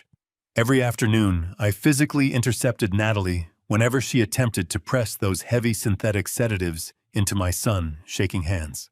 I played the incredibly clingy, completely terrified dementia patient to absolute perfection, creating chaotic, noisy distractions that prevented her from administering the chemical lobotomy. By the 5th day, a profound shift occurred. The severe withdrawal symptoms racking Derek's body finally began to subside. The heavy, unnatural sweating stopped. The blinding, crushing migraines slowly faded into a dull, manageable ache. But the most incredible transformation was in his eyes. The vacant stare that haunted me for months was gone. At the breakfast table that Thursday morning, Derek looked around the massive kitchen with a sudden, sharp clarity. He sat up straight, his posture returning to the confident executive he used to be. He looked at Natalie, and a flicker of genuine suspicion crossed his face when she placed the smoothie in front of him. I kicked his shin gently under the table, catching his eye to give him a warning shake of my head. He blinked, confused by my sudden lucidity, but followed my lead and pushed the glass away, claiming his stomach was unsettled. Natalie frowned, but simply retreated to the patio to make another secret phone call. The thick, suffocating chemical fog had finally lifted. My son was finally back. Now I had to completely shatter his heart to save his life. I waited until the dead of night, long after Natalie retreated to the master suite, and the mansion fell into heavy silence. I silently crept down the dark hallway and gently knocked on the door of the guest room where Derek had been sleeping. When he opened the door, he looked exhausted but entirely present. I placed a finger over my lips, signaling for silence, and gestured for him to follow me. I led him down the narrow back staircase and into the basement garage. The air smelled faintly of motor oil. I locked the heavy steel door behind us, ensuring we were isolated. I turned on a dusty radio I had kept since my early days at the loading docks. I dialed the volume up, letting the static-filled jazz broadcast muffle our voices and block any hidden listening devices Natalie might have placed around the property. Derek stood in the center of the dimly lit garage, crossing his arms over his chest. He searched my face for the broken old man he had mourned for months. Instead, he found the sharp, uncompromising father who built a logistics empire. "Dad, what is going on?" he asked, his voice steady. "You have been acting out of your mind for weeks, and now you bring me down here in the middle of the night. What is happening to us?" I did not offer any gentle, comforting words to soften the devastating blow. I walked to the workbench and pulled away the heavy canvas tarp concealing my makeshift evidence board. I laid out the physical proof of our absolute destruction under the harsh light of the single overhead bulb. I placed the certified toxicology reports directly in front of him. I laid out the high-resolution photographs I had taken of the forged corporate bank statements and the complex offshore shell company and corporation documents. Finally, I placed the private investigator comprehensive dossier right in the center, displaying the clear surveillance photographs of Natalie romantically embracing her corrupt, disbarred lawyer, Julian Vance. Derek stepped forward, his eyes rapidly scanning the dense, terrifying paperwork. I calmly, methodically explained every single detail of the nightmare we had been living. I walked him through the laboratory results, explaining how the woman he loved had been systematically poisoning his daily smoothies with dangerous, unprescribed levels of heavy sedatives and experimental cognitive disruptors. I showed him the offshore routing numbers and explained how she was using a completely fake phantom event planning company to siphon millions of dollars directly out of our legitimate corporate accounts. I watched his face contort in absolute horror as the undeniable reality of her profound betrayal finally took root in his clearing mind. But the final, most devastating blow came when I pointed to his own legal signatures on the fraudulent transfer authorizations. I explained the catastrophic legal trap she had expertly built around him. I told him that Natalie and Julian were actively running a multi-million-dollar money laundering syndicate, and they had specifically designed the entire operation to leave Derek holding the bag. If the federal authorities ever launched a financial audit, he would be charged as the sole mastermind of the criminal enterprise. He would take the sole fall, facing 20 years in a federal penitentiary, while Natalie assumed the role of the innocent, aggrieved wife and disappeared with his fortune. The realization struck him with the devastating force of a physical blow. Derek's legs completely gave out. He collapsed into a rusted metal folding chair in the corner of the garage, burying his face in his trembling hands. A deep, agonizing sob tore through his chest, echoing loudly over the muffled jazz music playing from the old radio. The absolute realization that the woman he loved had been intentionally poisoning him, destroying his mind, and setting him up to take the fall for a massive federal crime completely shattered his spirit. He wept for the marriage that was a lie, for the trust that had been weaponized, and for the terrifying reality of his narrow escape. I let him cry for exactly 2 minutes. I understood the profound, agonizing grief of a shattered heart, but we simply did not have the luxury of time to mourn a fabricated marriage. Tomorrow was Friday. Tomorrow was the exact day Natalie planned to march into that pristine downtown office and successfully execute the final medical conservatorship and the ultimate power of attorney documents. Tomorrow was the day she planned to legally erase my existence and officially spring the federal trap on my son. I walked across the cold concrete floor and firmly grabbed my son by his shaking shoulders. I pulled his hands away from his tear-stained face and forced him to look me directly in the eyes. I projected every ounce of the ruthless, uncompromising authority I had utilized to conquer the corporate logistics world. "You can cry later," I told him, my voice cold, sharp, and absolute. "Right now you need to be a Stanton. We are not going to sit here and let this venomous predator slaughter our family. We are going to walk into that office tomorrow and burn her world to ashes. Are you with me?" Derek took a very deep, shuddering breath. He slowly wiped the hot tears from his face, his jaw clenching tightly. The profound, overwhelming grief in his eyes instantly vanished completely, replaced by a cold, hardened fury. "I am completely with you now, Dad." The harsh light of Friday morning finally broke across the eastern horizon, casting long, sharp shadows through the plantation shutters of the sprawling mansion. Today was the ultimate culmination of her meticulously orchestrated nightmare.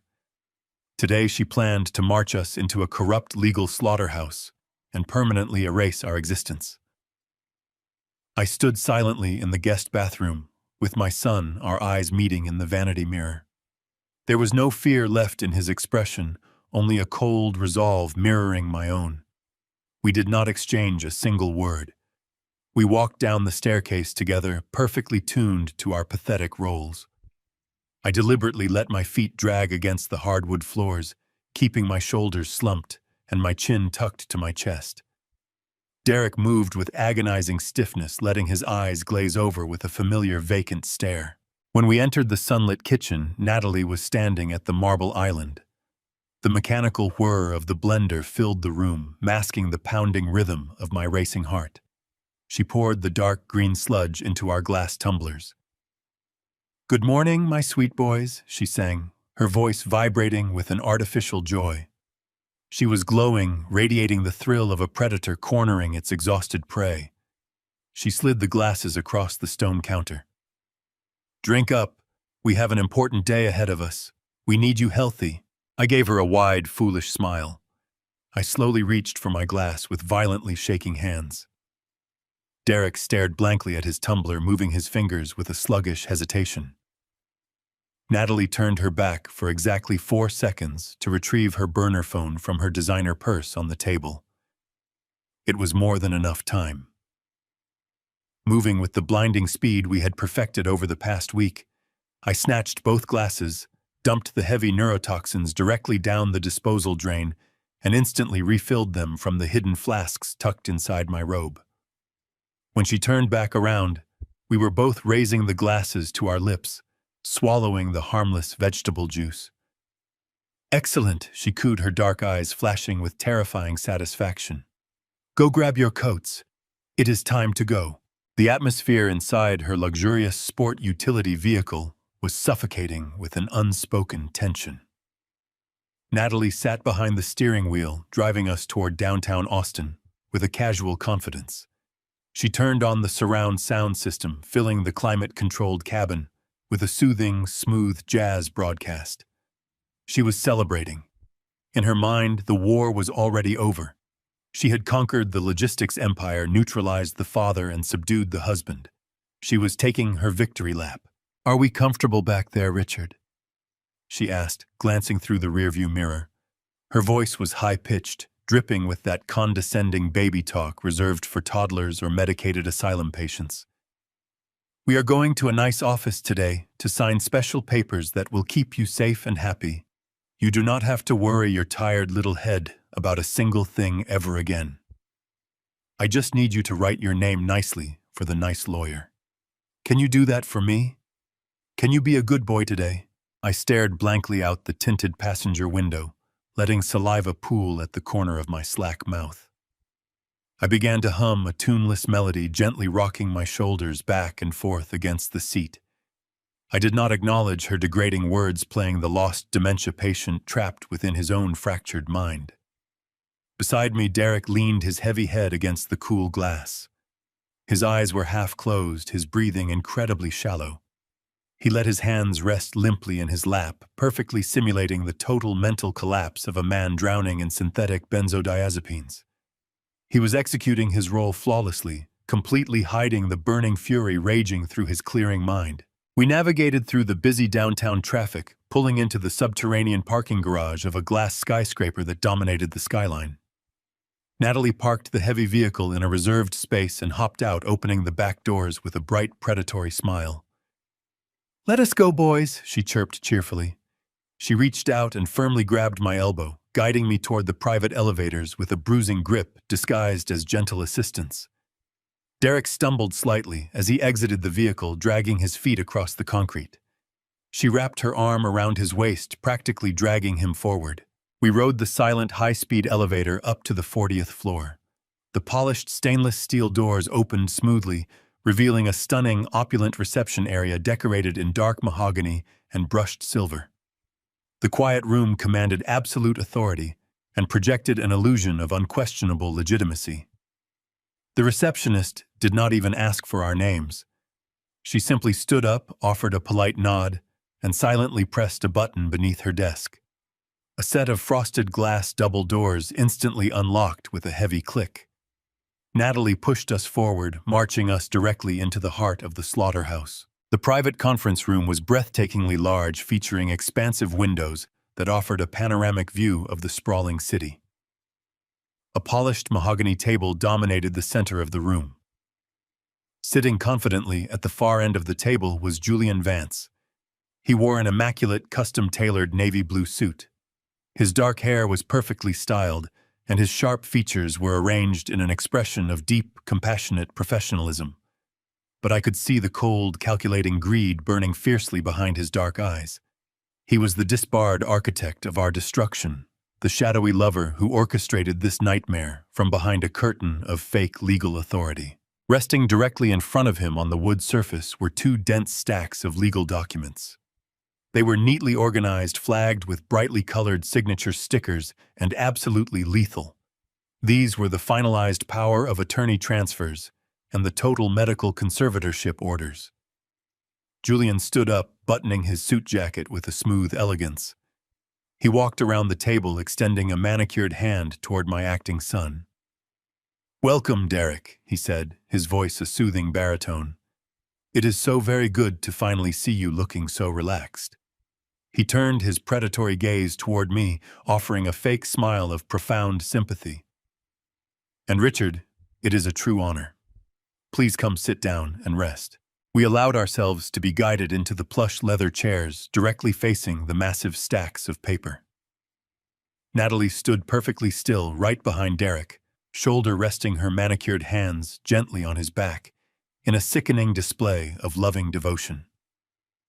Julian returned to his seat, picking up an expensive gold fountain pen. He held it loosely between his fingers, surveying us with the absolute confidence of a man who believed he had won everything. He leaned forward slightly, resting his elbows on the smooth mahogany surface. He tapped the gold pen against the thick conservatorship paperwork, the sharp metallic click echoing loudly in the tense room. "Richard Derrick," he began, his voice perfectly smooth and dripping with artificial comfort. "We just need a few very simple signatures right here today to absolutely ensure all your wealth is perfectly protected and properly managed by Natalie. Shall we proceed now?" The heavy mahogany table seemed to stretch for miles, an altar built for the sacrifice of our lives. Julian Vance smiled his predatory, perfectly practiced smile, waiting for the final act of our destruction to be finalized with a few strokes of ink. Natalie moved with the eager, trembling anticipation of a vulture finally descending upon its wounded prey. She reached gracefully into her expensive designer handbag and pulled out a heavy polished black Mont Blanc fountain pen. It was a beautiful, terribly expensive writing instrument, precisely the kind of status symbol she felt she inherently deserved to wield. She uncapped it with a soft metallic click that echoed sharply against the thick glass windows of the high-rise conference room. She leaned over my shoulder, her expensive floral perfume washing over me in a sickening, suffocating wave. She gently pressed the cool gold-plated barrel of the pen directly into my shaking right hand. "Just sign right on those brightly colored sticky tab pops," she cooed, her voice dripping with that unbearable artificial sweetness. "It will only take a second, and then we can go get some ice cream to celebrate." I held the heavy Mont Blanc pen between my trembling fingers. I stared down at the thick stack of legal documents resting on the polished wood surface. The bold black lettering demanded my total surrender. It demanded my wealth, my autonomy, my dignity, and my physical freedom. The room fell into a heavy, expectant silence. Julian watched me with a look of mild, patronizing boredom, completely convinced that the senile old fool was simply struggling to remember how to spell his own name.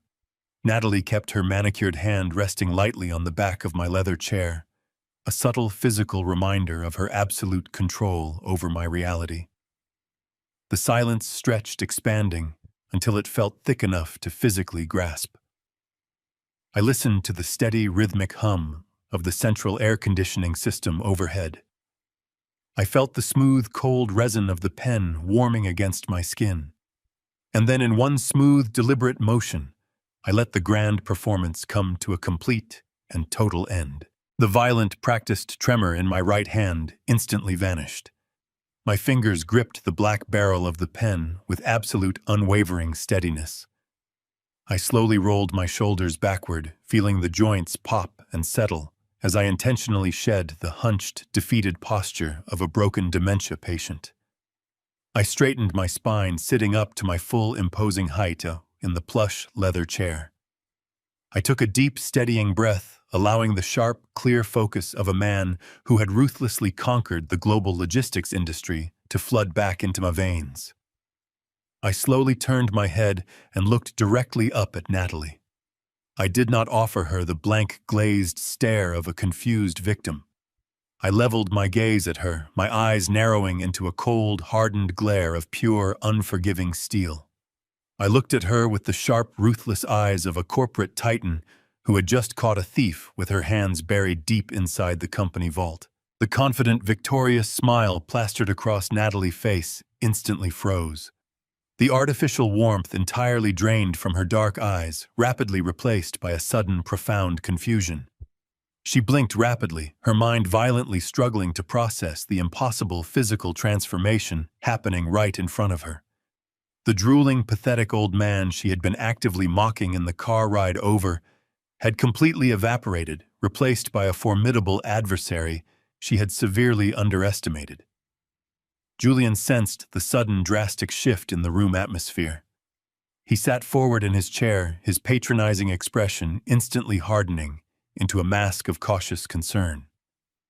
He opened his mouth to speak, likely to offer some smooth, manipulative legal reassurance, but I did not give him the opportunity to utter a single syllable. I raised my right hand, holding the expensive Mont Blanc pen high above the mahogany table. I looked Natalie dead in the eyes, ensuring she felt the absolute crushing weight of my unadulterated contempt. I slowly opened my fingers. The heavy metal pen plummeted downward, striking the solid wooden table with a sharp, violent crack that echoed like a gunshot in the silent room. The expensive black ink splattered across the pristine white pages of the medical conservatorship order, permanently ruining the fraudulent documents. "I do not think I will be signing that today, Natalie," I said, my voice resonating with a deep, booming authority that commanded the entire room. "I do not think I will be signing anything for you ever again." Natalie physically recoiled, stumbling backward a full step as if I had suddenly struck her across the face. She bumped into the edge of the conference table, her mouth opening and closing in absolute stunned silence. Julian instantly shot out of his chair, his face turning a dark, dangerous shade of crimson. "Now listen here," Julian snapped, completely dropping his compassionate facade. "You are highly confused, and you are legally required to finalize these protective measures for your own personal safety." He reached aggressively across the table, attempting to gather the ruined paperwork, but the surprises were far from over. Before Julian could even touch the stack of documents, the heavy leather chair next to me abruptly scraped backward against the floor. Derek, who had been sitting with his head slumped against his chest in a perfect simulation of a chemical stupor, suddenly sat up perfectly straight. The sluggish, lethargic demeanor completely vanished from his posture. He squared his broad shoulders, his jaw clenched so tightly the muscles visibly rippled beneath his skin. The thick, toxic fog had been entirely banished from his system, and the man sitting next to me was fully awake, incredibly focused, and burning with a righteous, devastating fury. He looked directly at his wife, his eyes completely devoid of the love and trust he had freely given her for years. Those eyes were now cold, hollow, and filled with a terrifying, absolute clarity. "Neither will I, you parasitic fraud," Derek stated, his voice a low, dangerous growl that vibrated with raw, unfiltered anger. "I know exactly what you have been putting in my morning drinks. I know about the offshore accounts. I know about your fake event planning company. And I know absolutely everything about Julian." Natalie let out a strangled, breathless gasp. Her hands flew to her face, her eyes widening in sheer, unadulterated terror. The blood completely drained from her sharp features, leaving her skin looking like cracked white porcelain. The magnificent, impenetrable illusion she had spent years meticulously building around our family had just spectacularly shattered into a million jagged pieces. Julian froze his hands, hovering uselessly over the ruined legal documents. He looked wildly around the conference room, the desperate, trapped expression of a cornered criminal suddenly washing over his handsome face. He knew instantly that the elaborate, multi-million-dollar money laundering syndicate they had expertly operated from the shadows was completely undeniably exposed. The suffocating, heavy silence in the high-rise office was abruptly and violently shattered by a loud, authoritative commotion erupting out in the reception area. Heavy booted footsteps pounded rapidly against the polished hardwood floors, advancing with aggressive, undeniable purpose. Natalie spun around, her chest heaving with frantic, panicked breaths, staring blindly at the frosted glass double doors. Julian took a rapid step backward, his eyes darting desperately toward the massive windows, searching for an impossible escape route. The brass handles of the conference room violently turned. The heavy double doors swung open with a massive, deafening crash, hitting the interior walls with a force that rattled the expensive paintings. It was not the polite, quiet receptionist bringing us a fresh pitcher of iced water. It was Sarah Jenkins. She strode confidently into the center of the room, her sharp business suit perfectly pressed, her expression radiating a cold, triumphant, and absolutely merciless legal authority. She did not come alone. Flanking her on both sides, pouring into the sleek conference room with tactical, overwhelming precision, were 4 heavily armed federal agents. They wore dark tactical vests, clearly emblazoned with the bright yellow letters of the Federal Bureau of Investigation, specifically attached to the elite white-collar Financial Crimes Division. The agents instantly fanned out their hands, resting securely on their utility belts, establishing total physical dominance over the confined space. The trap had not just closed on Natalie and Julian, it had violently crushed them. Sarah stopped directly at the head of the table, looking down at the two terrified criminals with a dark, satisfied smile. Sarah did not hesitate for a single fraction of a second.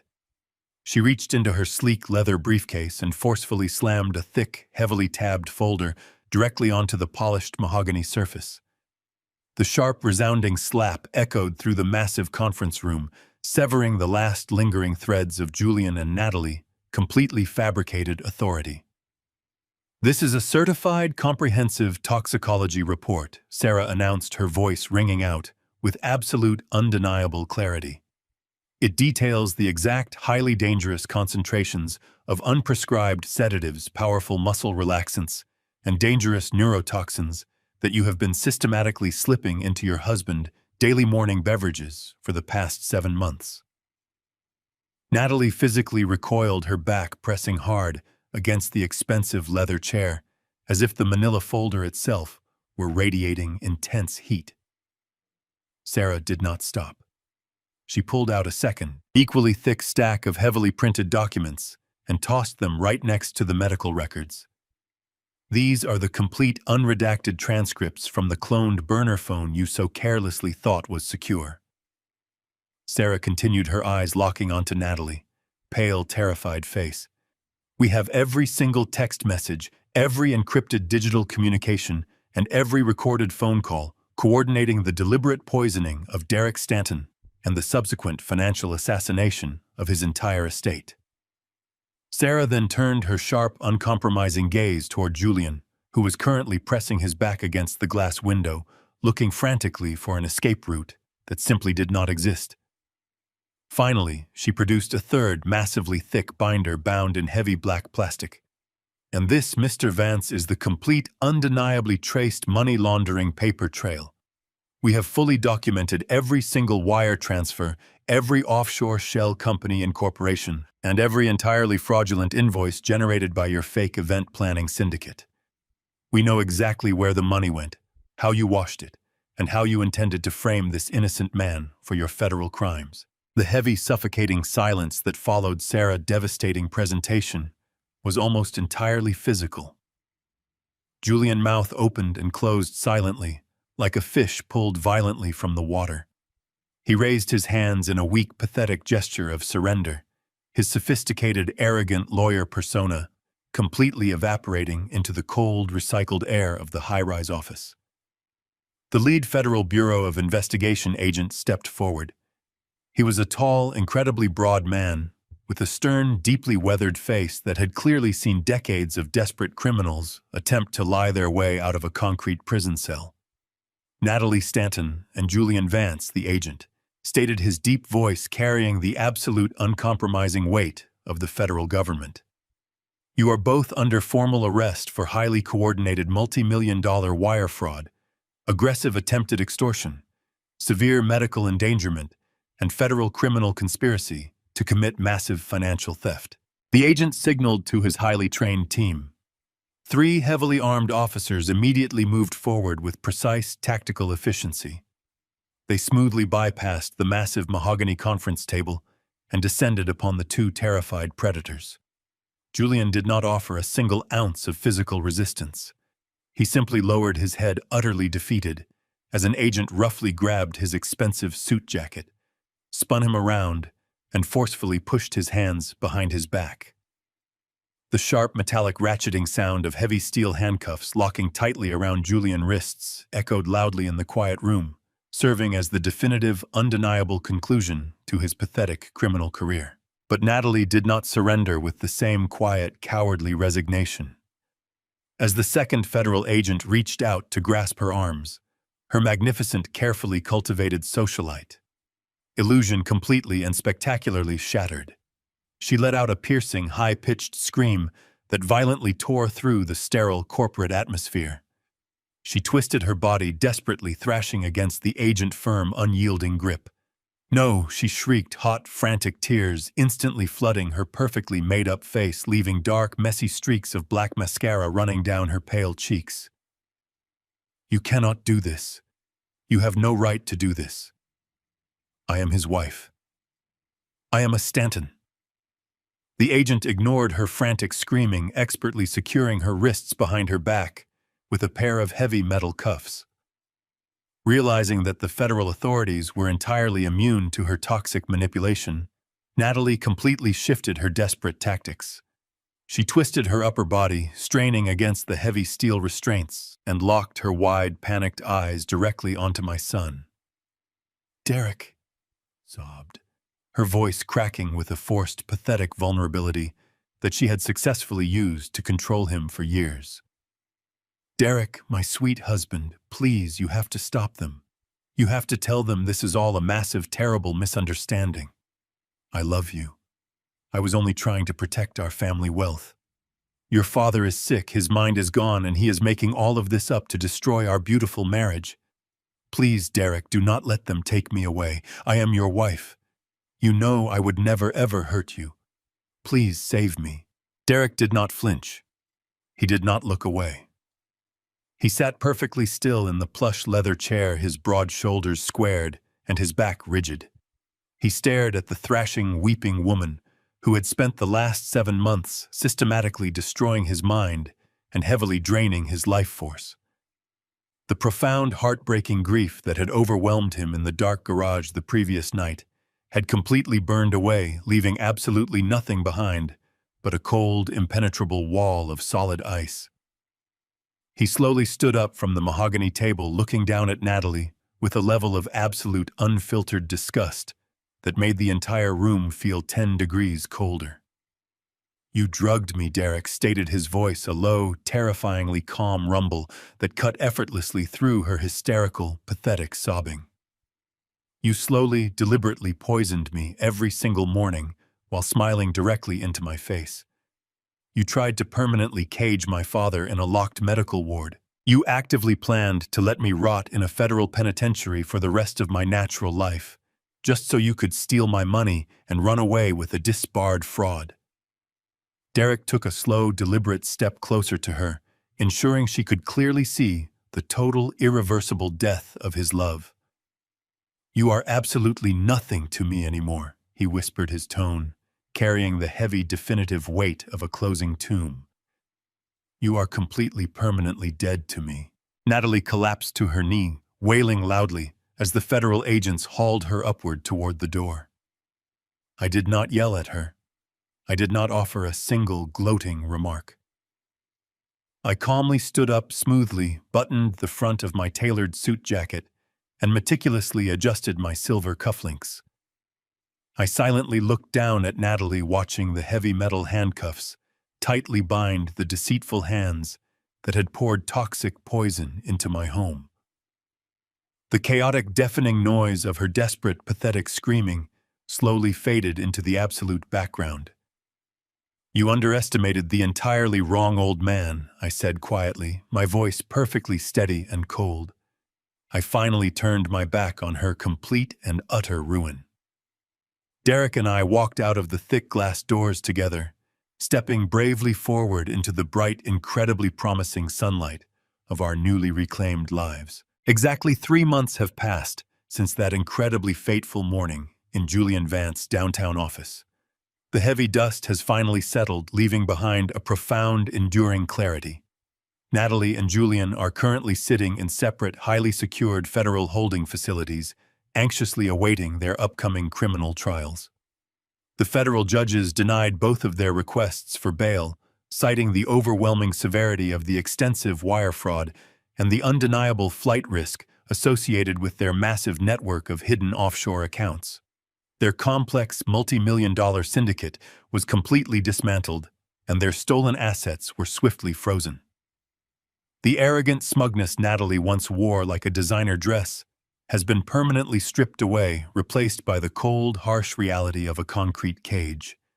She tried to plea bargain desperately, attempting to trade Julian for a lighter sentence, But Sarah Jenkins had already provided the federal prosecutors with every single piece of damning evidence they would ever need. They have absolutely no leverage left. The sprawling $3 million mansion that was once my luxurious prison is now firmly and legally back under my exclusive name. I had my legal team ruthlessly purge every trace of her existence from the property records.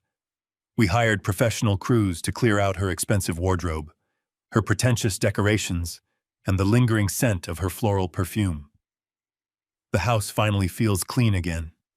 It feels like a home rather than a gilded trap designed to slowly suffocate us. But the most important victory is not financial. It is the remarkable recovery of my son. Derek has officially completed his rigorous medical detox program. The heavy sedatives and dangerous neurotoxins are completely flushed from his bloodstream. He is attending intensive therapy sessions several times a week, actively processing the profound trauma of being systematically poisoned by the woman he trusted implicitly. The healing process has been incredibly painful, requiring him to confront the darkest corners of betrayal. But he is facing it with immense courage. He is steadily rebuilding his shattered life and his professional career without the heavy toxic anchor of his ex-wife dragging him downward. He has returned to the logistics company, stepping back into his executive role with a renewed fierce determination. The hollow, vacant stare that once haunted his eyes has been entirely replaced by a sharp, unyielding focus. This afternoon, the warm Texas sun is shining brightly across the manicured backyard. I am sitting with Derek on the stone patio, enjoying the quiet, undisturbed peace of the sprawling estate. There are absolutely no toxic, bright green smoothies resting on the glass table. Instead, we are both drinking strong, real black coffee from heavy ceramic mugs. The rich, bitter aroma fills the air, grounding us in the present moment. Derek takes a slow sip, looking out over the shimmering swimming pool and the dense oak trees lining the property boundary. He turns to look at me, his expression softening with immense gratitude. The bond between father and son is infinitely stronger than it ever was before. We have walked through the absolute darkest valley of deception together. We stood shoulder to shoulder against a ruthless, calculating enemy who sought to destroy everything we held dear. We survived the devastating fire, and we emerged from the ashes with our minds, our wealth, and our freedom entirely intact. I take a long drink from my mug, feeling the heat spread comfortingly through my chest. I watch a small hawk circle high above the trees, scanning the ground below. I know that my vast legacy is finally safe. The logistics empire I sacrificed decades to build will remain securely in the Stanton family name. Derek will eventually take the reins, leading the corporation with the same unyielding strength and sharp insight that saved his life. The terrible nightmare is officially over. I lean back in my chair, closing my eyes for a brief, peaceful moment. I listen to the gentle rustling of the leaves and the steady breathing of my healthy son sitting beside me. The heavy burden I carried for months, the constant vigilance and exhausting performance has entirely lifted from my shoulders. I had successfully protected my bloodline from a ruthless predator. I had outsmarted a dangerous syndicate that believed I was nothing more than a discarded broken relic. They will spend the rest of their miserable lives locked away in concrete cells, regretting the day they ever targeted the Stanton estate. We won, Derek says softly, breaking the comfortable silence. I open my eyes and look at my boy. Yes, we did, I reply. We absolutely won everything. The future is now entirely ours to build. I take another sip of the strong coffee, feeling completely alive. It is over. The wolves are caged, and the lion remains the undisputed king of his domain. Never mistake silence for ignorance, and never assume that age equates to weakness. The greatest threat to a predator is an observant protector who knows how to patiently bide his time. Family is supposed to be your ultimate sanctuary, but when malicious greed infects your home, you must have the courage to cut the rot out by the root, no matter who it is. True power is not shown through loud, chaotic arguments. It is executed through quiet, calculated, and undeniable action. Protect your legacy, guard your mind, and always trust your gut feeling above all other outside noise today. If this story resonated with you today, please hit that like button and subscribe for more tales of justice and resilience. Have you ever had to outsmart someone who greatly underestimated you? Share your unique story in the comments below because I read every single one. Stay sharp and safe.